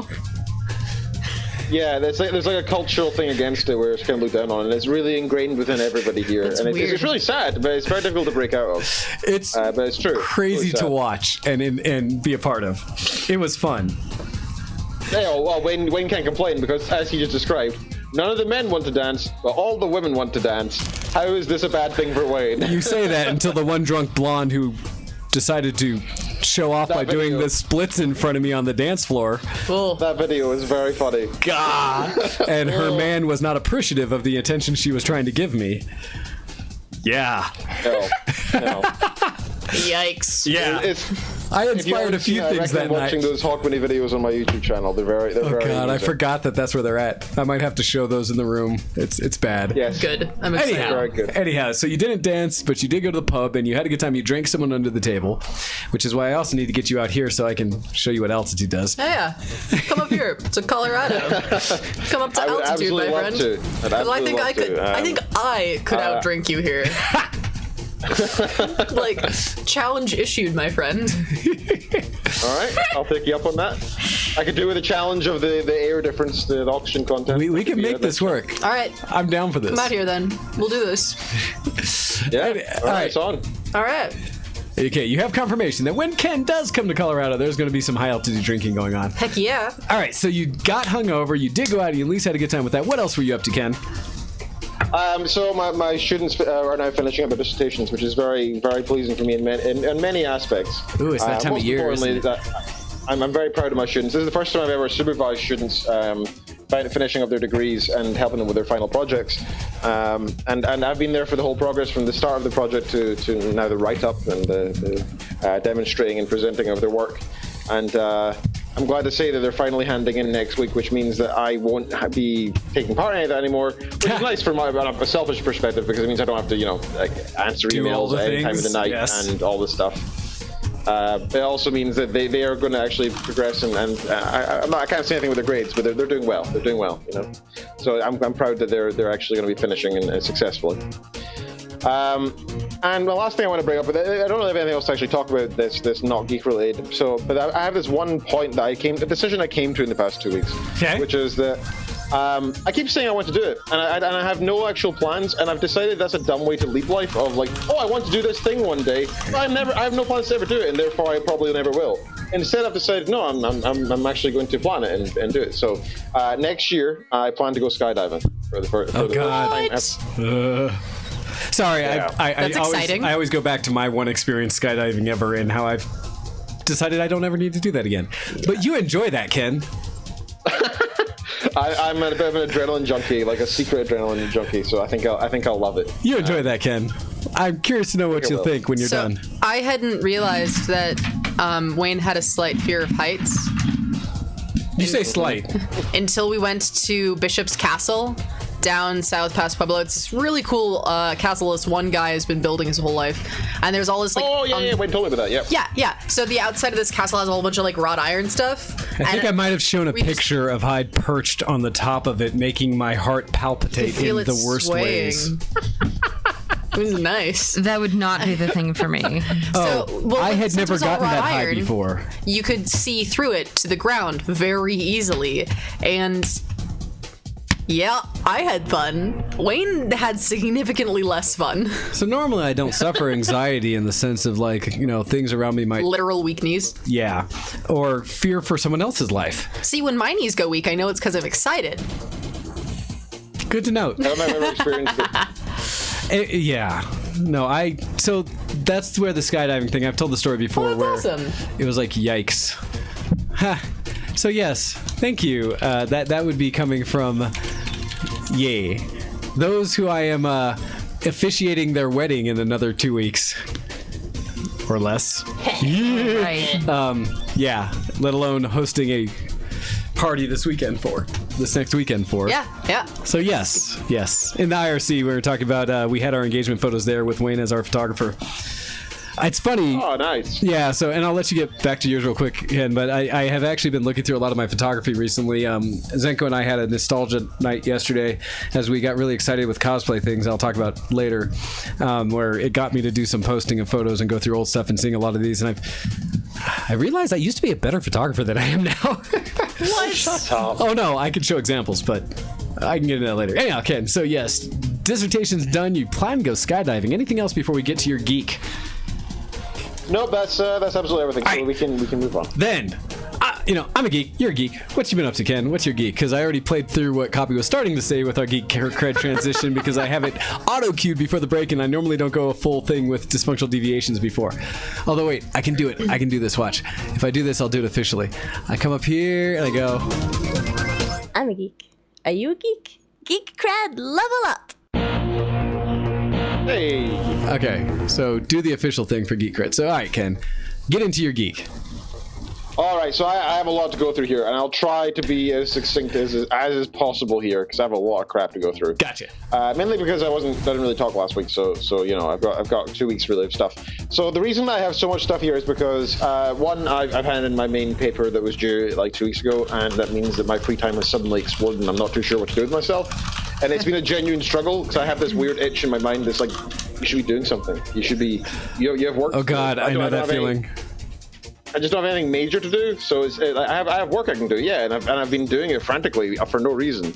But I've been trying to fill my time in the void in my mind that I now have there. So first of all, let's talk about all the films that I have now seen. I have 1, 2, 3, 4, 5, 6, 7, 8, 9, 10, 11, Dang. 12 films in the past 2 weeks. Wow. That's impressive. which is almost one a day. But in reality, it's more like I have a few days where I've watched like 5. Okay, go down the list. I'm going to make a comment for each that you see, and then we'll come back to any details you want. Okay, Boy in the Striped Pajamas. No idea. Keep going. You don't know that one? No, okay. we'll come back. Valerian City of a Thousand Planets. I don't know if I've seen that one yet. I know it's pretty and shallow, but... saw stuff for that. Yeah, okay, next. Deadpool. Yeah. Freaking time. Good. No, that's the second time I've seen it now. Okay. I was gonna say I was about to punch for that one. Okay. Yeah, good film. Sweeney Todd. Okay, solid. Good. For like the 5th time. Okay. Preface it with that, whether it's your first time or again. Oh, okay. That would help. Full Metal Jacket for the 3rd time. Okay, good.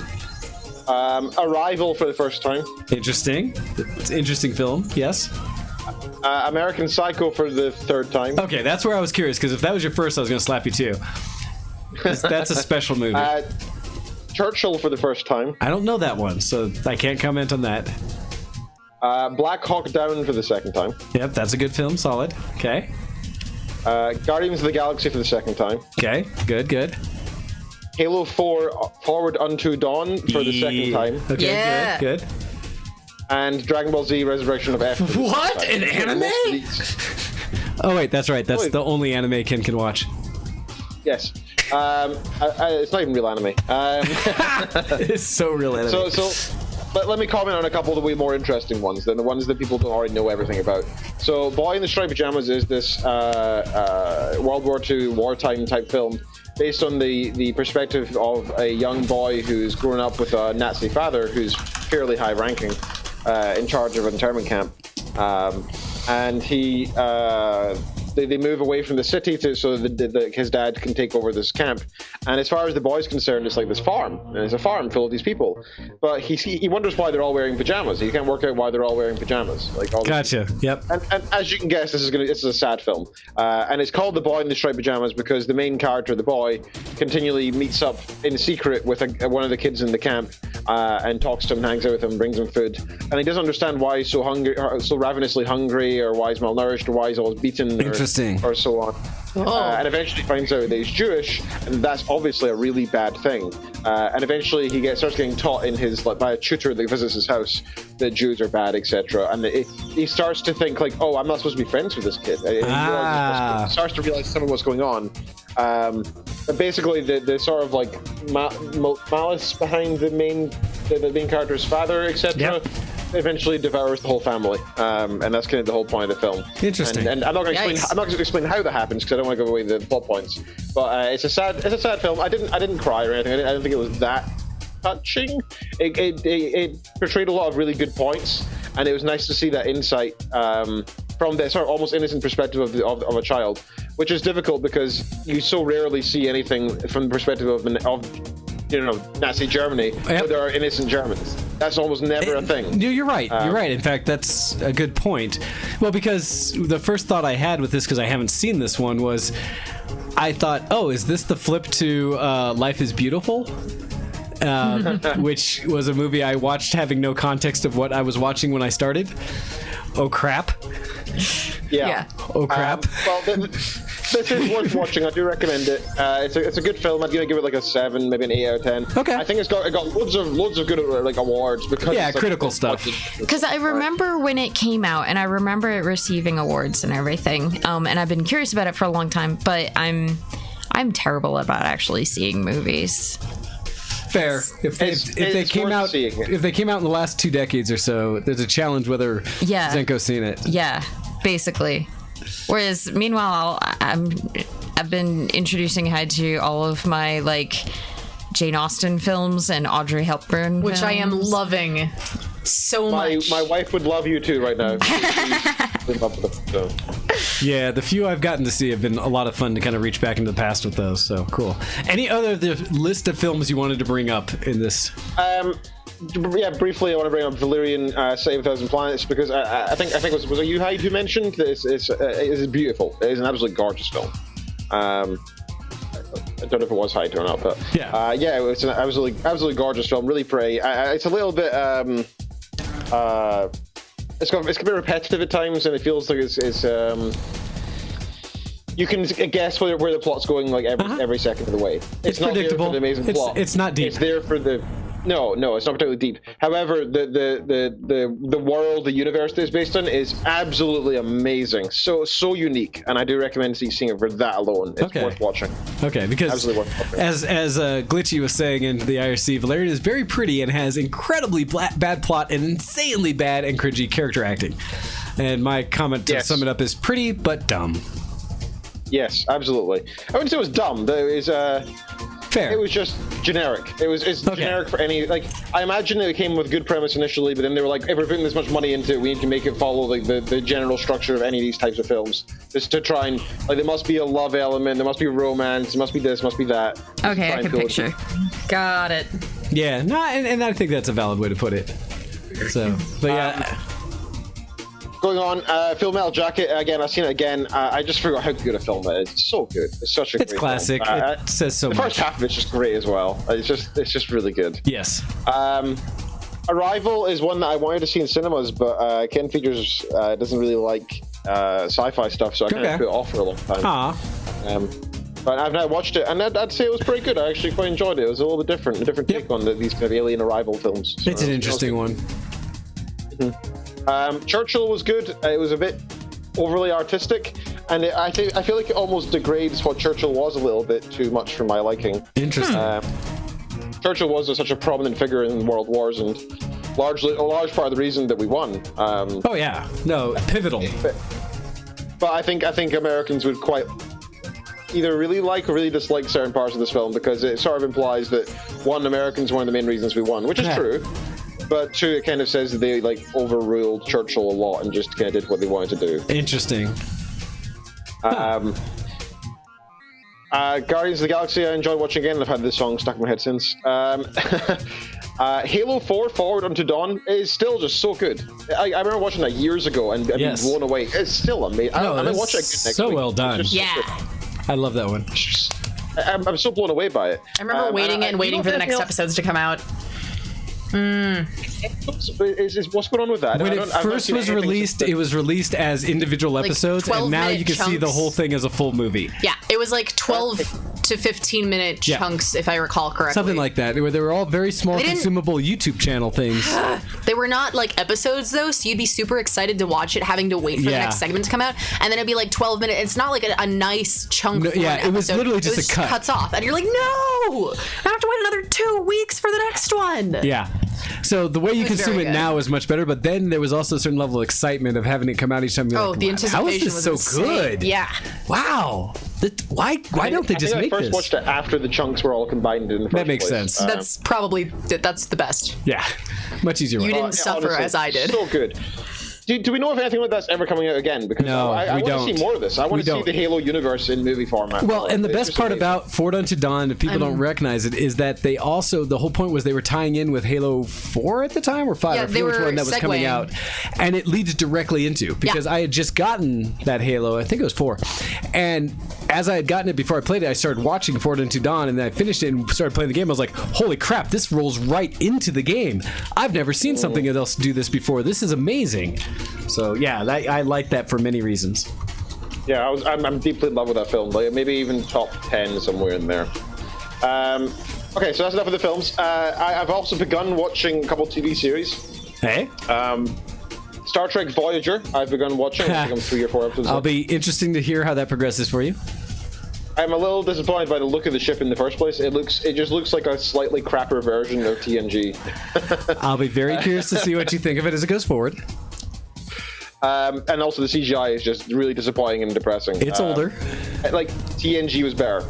TNG was actually better because they didn't use CGI. They used practical effects where they could. Practical effects. Yeah, that's how you put it. So yeah, it's quite bad at times. But I'm enjoying the characters and the development so far. It's not bad. No, I'm curious. I'll be curious to check back in on that. Make sure that's one that we revisit as you go. Okay. But I've begun watching today. Actually, I've begun watching Lost in Space. It's a Netflix original series. The new series that just came out.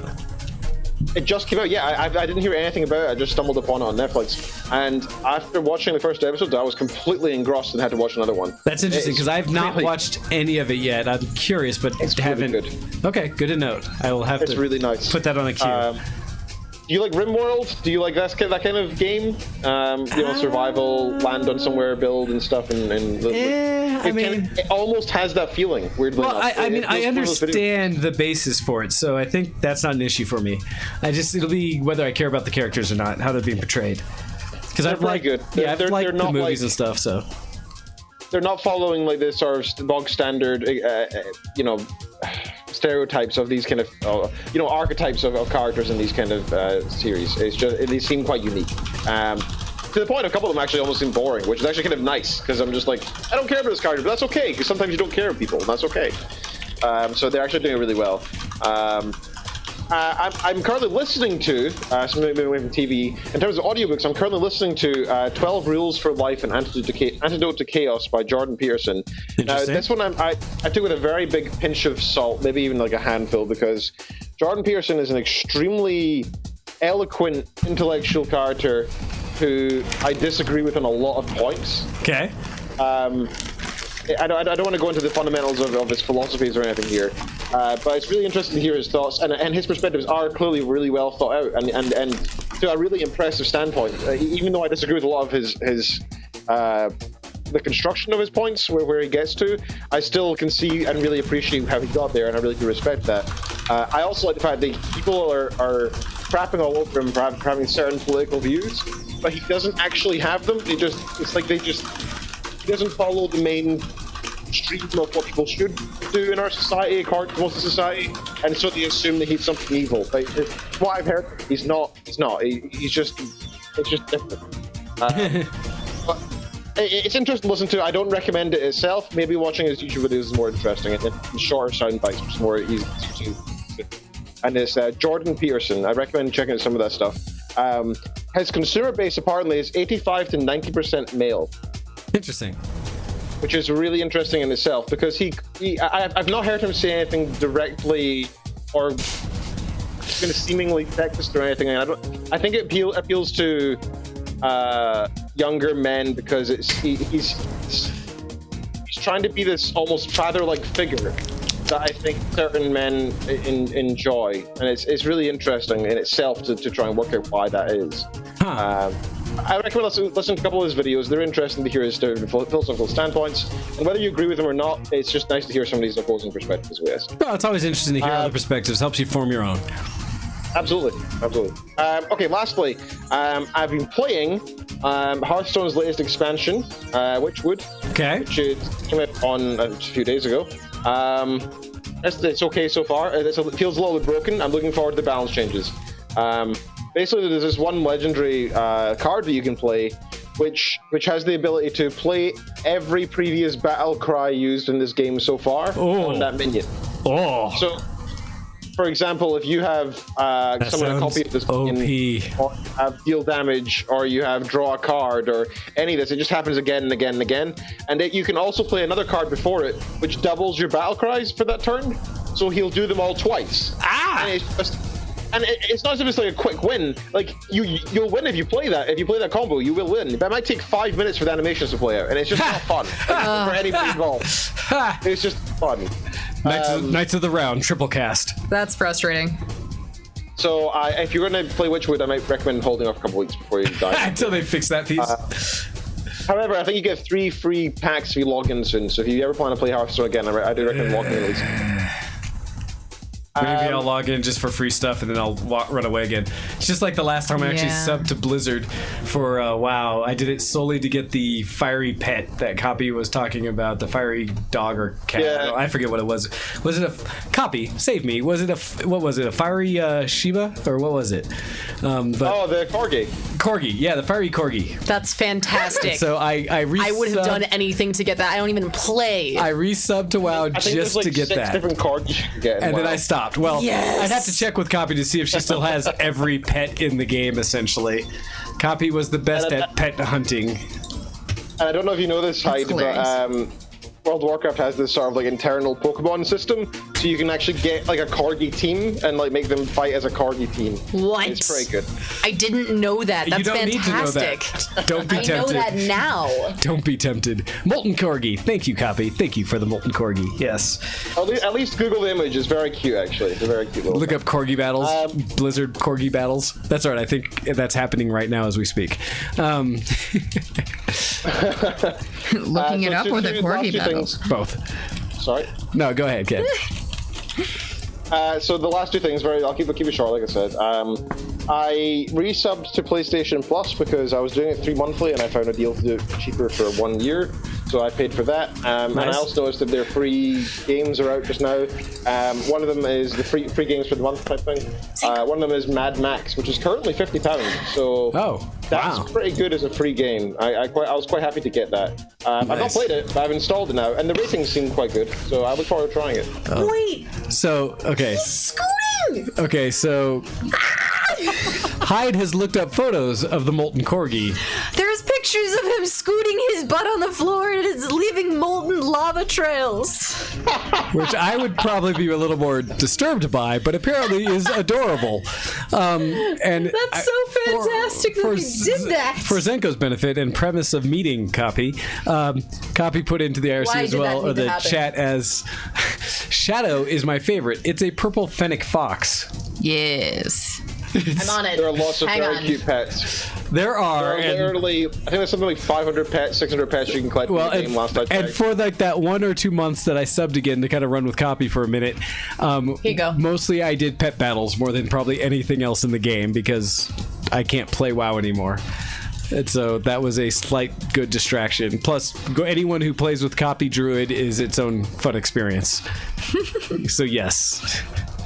Fennec is pretty adorable. So, thank you for corrupting the others in the room. And very lastly, I picked up there's also discounts you get on PlayStation Plus if you have PlayStation Plus. Okay. Yep. Membership. So I got a big discount on Trine 2. I think I got 80% off. Oh, dude, Trines are great. All the Trine games are fantastic. Yeah, because what was it? I think that was the last one that Copy and I played all the way through together was Trine 1 through 3. And was a really good time. Yeah. But I picked it up because it's something Kitten and I have never had a chance to play because she doesn't play PC games, and that's when I originally played it. Then that should be a ton of fun for you guys. We can actually play it together. Copy, do not say words like that. That is wrong. That is not how you say that. Anyhow, yes, please check the IRC, I say the IRC, the Twitch chat that we are in now, and you can play along and see all the fun. I mean, you'll see it in there anyways, but yes. No, awesome, Ken. So the little bits I'll throw into my geek cred, maybe we'll bring up a subject or not before the end of the show, is I am still, and I'm trying to play through Majora's Mask, because I have a goal to get that done so I can switch over before going to Anime North to Tales of Zestiria to try to actually get some time in that so I can actually see my character and play through it a little bit and understand how I need to act more, which goes into some of what we've been doing. I did want to bring up, what was the game, Hyde, that I was playing on the console that you were watching? Last of Us? Or what was it? It wasn't Last of Us. It was... Oh, you started playing Life is Strange. Life is Strange, that game, which I had to get back to because that was actually really cool. Yeah, and he was finding a lot of nerdy fun things with the photography side. It was something where I haven't played that game and I knew it was good and I've had it, or I got it free or something. Plus, I just haven't played console for so long, and so that was kind of refreshing in its own way. So I may have to get back into that in some ways. And would you stop talking about riding druids in boomkin form and such? That is just wrong. I understand, Ken, that you also play on that dirty server. Gosh, which one is it? Moon something. Yes. Moonguard US. Yes. All of you are peers out there for all the wrong stuff. Please, I don't even play it, and I know which server that is. Well, I did, and then I blocked it because things. Yeah. Nightbot's blocking me posting images. Surely I should be like okay, wait. So here's the key. What I have not done yet for people is because I just set it up. Is I need to actually set things that allow you to go outside the bot. And so I am setting the proper mods in the channel now. We appreciate it. So I don't want to get banned from my own Twitch channel. Right. I forgot to do that. That would be unfortunate. And really hilarious. So I am now setting that up properly to give people the access, the ones who need it. And so There, we have some mods, and hopefully you won't get banned by Nightbot now. So okay, I'll test it. Yeah, that doesn't mean you need to spam, Ken. And I have yet to set the levels in our chat for like different levels. Right now I have mod and not. I plan on doing some others in there because we have some friends of the show that should have a lot more access, like Tom and others. So yes, as I try to figure out how to do this whole Twitch thing, hopefully, again, if there's resources out there I should use, point them at me. We'll do more. I'm also going to be working with Zenko here in the future to do some branding for the channel and stuff like that. So we'll get hopefully new images and things to say stuff and things like that. Why copy? Because you live on Twitch and you know everything about the Twitches. You mod for Tom, you can mod for us. You've been a friend and fan of this show since we began. That is why you are now a mod, Copy. GG. I'm right. Because you earn and deserve it. I'm not even a mod and I'm on the show. Well, you are now. Oh. So yes. Other things, though, as I wanted to at least mention, and hopefully this will be a shout out that you can find. I do plan on doing some other mods and things to add to the show so that you'll have like our contact information under us as we're here and doing things like that, so we don't have to constantly shout out at the end of the show. I have some ideas to continue, but what was I just gonna say? Crud. And I forget everything I was doing. Oh, what else I want to say? I said games. Oh, part of because I've had little sleep because we geeked out actually last night after some time. Zenko is finishing up what she's actually working on right now is finishing up my costume for the Tales of Zestiria group. Woohoo! For Dezel, and it's almost like done. You're on like the last stages of my costume. Yeah, so basically I'm trying to get your main costume done today. Woo. And then I only have the leatherwork left because I'm going to do all of the characters. Pouches and gloves and things. Yeah, I'm going to do all the characters leatherwork all at the same time. So I'm in leather mode. Makes sense.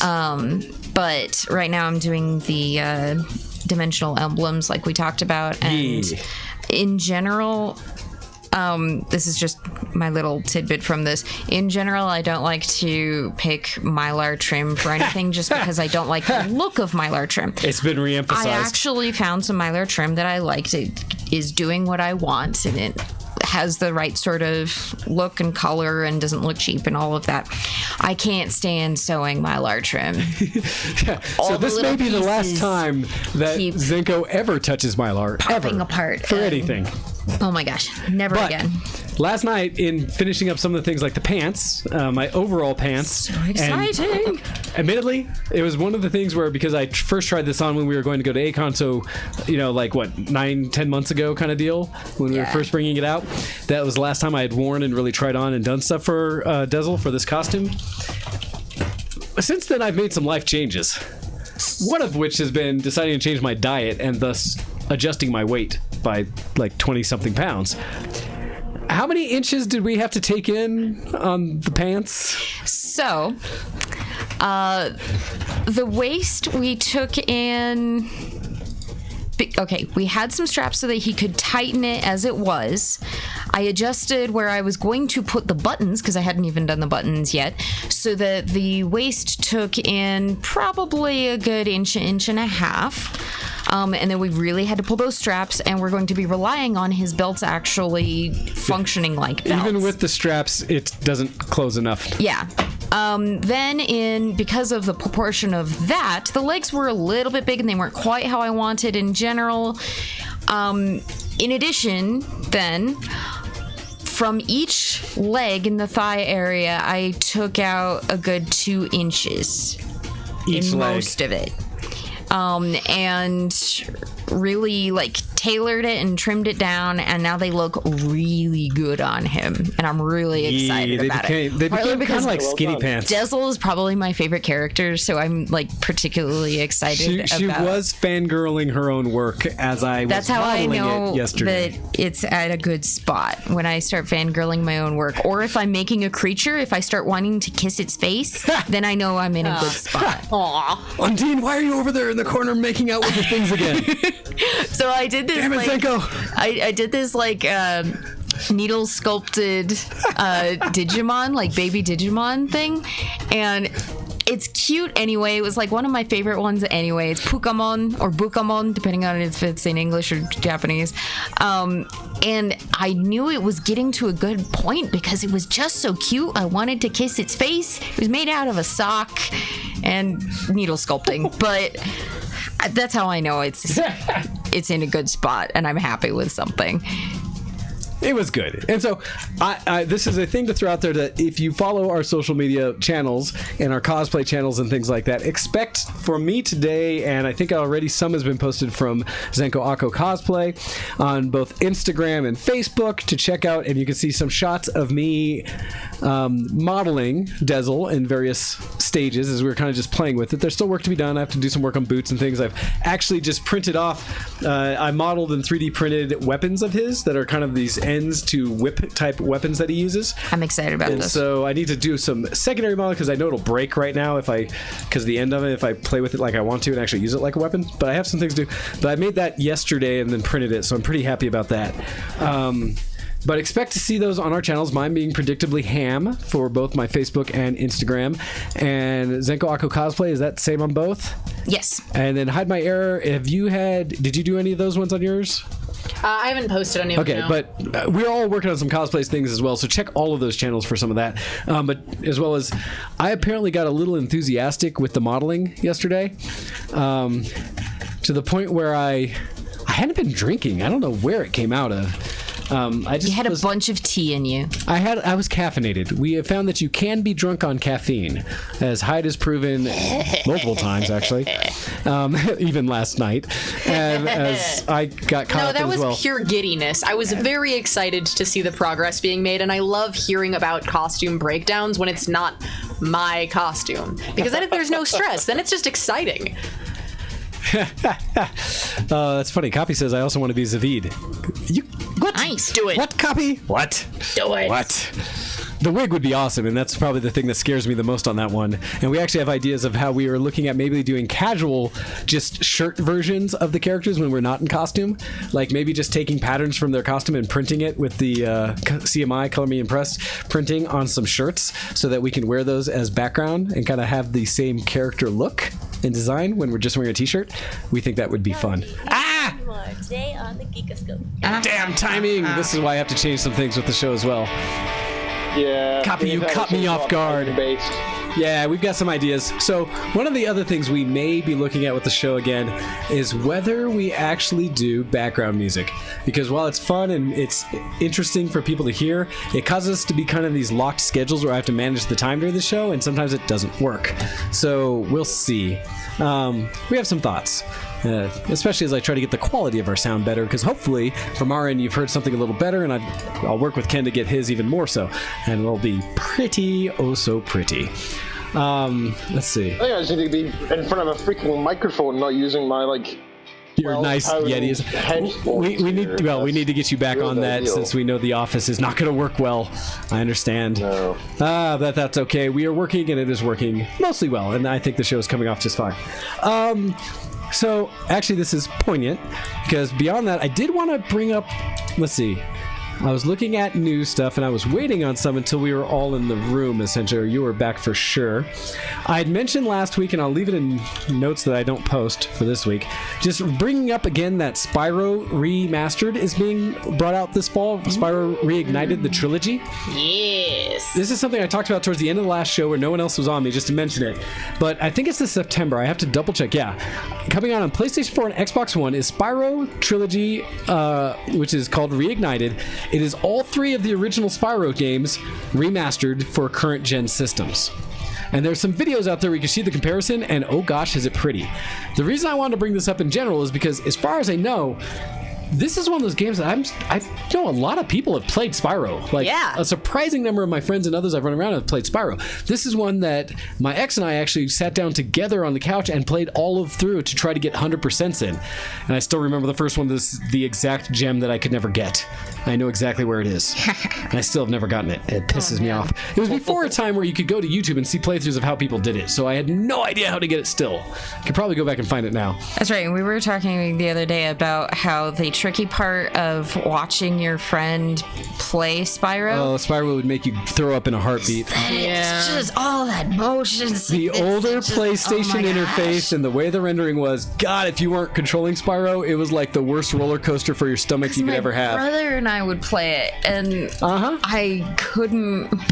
It took me a while to realize what was going on. Oh, it's so painful. No, I started realizing that with a lot of others who say they get sick in FPSs and stuff like that. Normally in FPSs, it's your field of view, and if you adjust your field of view, you can actually make it palpable. And normally, if it's like watching a third person, it's third person, and good luck. So, yes.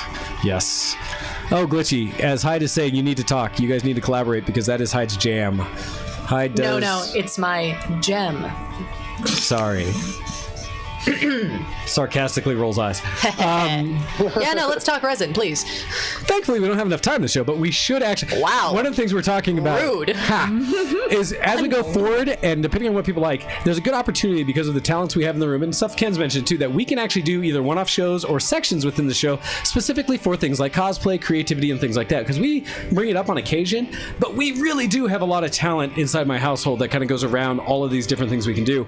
And we're happy to share, discuss, and kind of get geek about that, because it's a ton of fun for us. I daze out a lot on this, but if we're talking cosplay or something that I can innately, immediately relate to and provide feedback on, I will be 100% here, and I would greatly enjoy that, and I would love to talk with any of you guys. If you want tutorials, you just want to chat about something, you want to discuss methods, talk creativity to me. Plus, check out hidemyair.com, because... website, that's a thing. Website that went up and is new and is there and has a lot of those discussions and progress things as well that kind of incorporate all of our skills and stuff that's happening in the household in support of each other. Also, so if you do that, please let me know what else my website needs, because it's Glitchy is making hooves. A child website, and it is Hyde's first all-encompassed website. Oh, you're making hooves. Are you making hoof shoes? Or just hooves? Or hoof heels on the toes of shoes. Anyhow, well, yes. So last piece of news. So Hyde, I'm very glad to hear you're passionate about having a segment or something like that that's based on cosplay. That makes me very happy. Yeah. Because really, I see the show. We should not force ourselves to meet the structure of the show. The structure of the show should be forced to meet how we want to talk. Well, and so if we want to do more cosplay stuff, then we should absolutely our make fans. space for that. I'm all for our it, fans. too. We want to make sure we're providing information and entertainment that you guys want. So we can just talk, and thankfully you guys have been very supportive about all the things we do.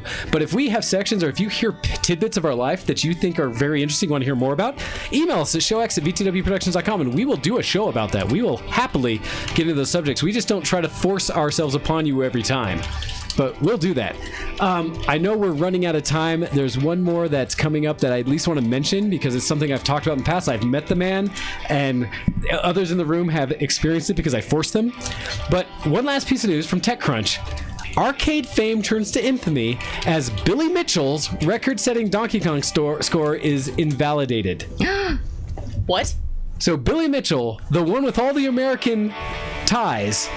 Yeah, who sent in the crappy-ass tape, which you can watch all of the chronicles of when Steve Wiebe, the protagonist, the wonderful soul that he is as a teacher out of Oregon, went and tried to set his own record and then was had it for exactly like 2 minutes before Billy Mitchell sent in this sketchy tape saying that he had done it. I saw the tape. It looked sketchy to me. Why didn't anyone think of this then? So the record-setting score that settled... It conveniently glitches right over the score.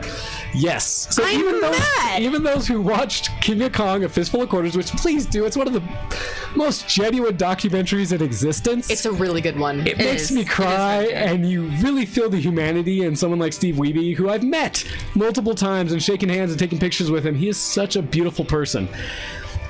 But the story says that the record-setting score that settled the Donkey Kong arcade rivalry made famous by the documentary King of Kong has been invalidated by Twin Galaxies, the de facto arbiter in arcade world records. What's more, Billy Mitchell, the occasionally controversial player who set it and other record-breaking scores, has been permanently banned from consideration for future records. Man. Oh, snap. I figured you guys would appreciate this. Frick. It's a huge upset that calls into question decades of history. Will other similarly disputed scores get the axe? Are any old school arcade legends safe? Essentially, it goes into... Well, not when you send in... You may remember that at the end of King of Kong, Mitchell reestablishes his supremacy over plucky local kid Steve Wiebe with a direct capture, quote, tape of a running score of 1,447,200 points. There are no witnesses to this game. Shortly after this, he recorded a 1,050,200 score, also not witnessed. And just a week before being inducted into the International Video Game Hall of Fame in Iowa, he set the record in both Donkey Kong and Donkey Kong 2. Now here's where things get dicey and nerdy. If anyone thinks something's fishy, they can officially dispute a score with the Twin Galaxies team may choose to look into. Jeremy Young, aka Zelnia, put together a 2-part complaint on the forum back in February. In one part of it, he mentioned the suspicions already some had registered about the evidence set forth in the long last and high score Mitchell set in a place called Boomers. The other had already pointed out not only are the runs itself and resulting score not shown in the video, but the referee is one considered notoriously unreliable and the timeline is unclear, among other things. Most damning, however, is clear that when Mitchell's Confederate ostentiously, quote, swaps out the Donkey Kong board so he can be verified elsewhere for a Donkey Kong Jr. one, which Mitchell supposedly then set a record on. Both PCBs were in fact the latter. They were both Donkey Kong Jr. It talks about some details in there, but they say specifically what kind of got it is that it was proven that he was running an emulator through MAME or some other kind of emulator when one of the scores, specifically because it's something that most people would never be able to see, but there's an animation glitch that happens differently from the original PCB and the MAME emulation that you have to find in very specific frames to ever see the glitch and how it animates. And thus was able to prove that the, quote, record score had been done on the MAME emulator, which can be manipulated heavily, including paused, modified, running cheats, and things like that, which is why MAME is officially not allowed as any record on Twin Galaxies. You're not allowed to support any emulated scores. It has to be on original hardware. And so because of that, it was proven to be such, and Mitchell's score was thrown out, and it is brought into question. What a dick. Yeah, that's just douchey. I'm so mad. Well, one of the things, if you don't know the background for this, please watch King of Kong: A Fistful of Quarters. It's a beautiful documentary. It really is. You will feel all of these emotions after it, because Steve Wiebe is amazing. It's true, and he tried so hard, and he was so genuine, and he set followed the high all the score. rules. He followed all the rules. He did their... Well, so this is why I had to bring up this news, because it's surprising how emotionally fulfilling the content is. I'm infuriated. But validated now. God.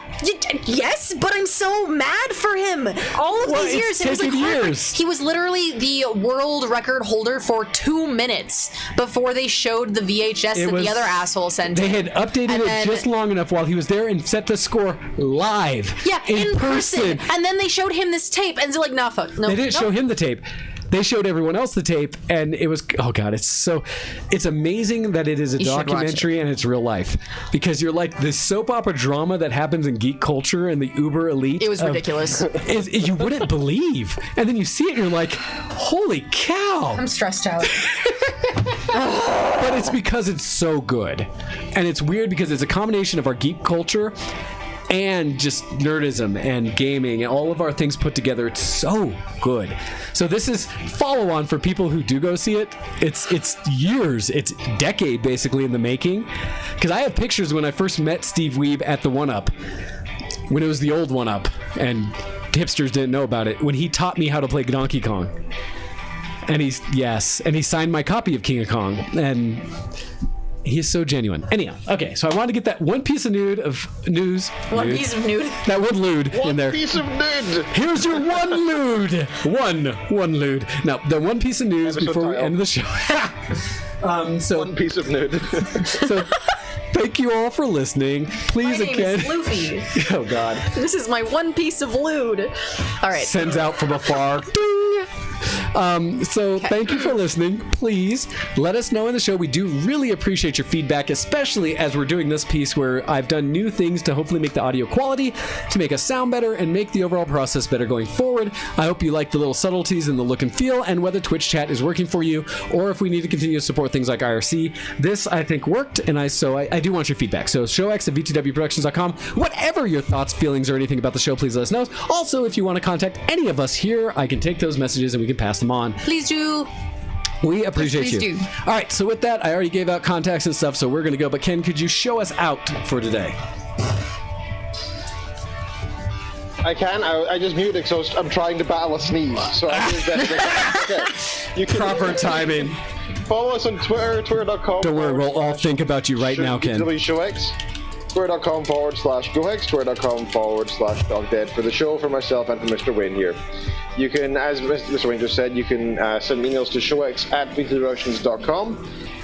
You can support us on Patreon. Go to patreon.com/showx. Minimum of $1 per month, which is, like a third of a Starbucks per month.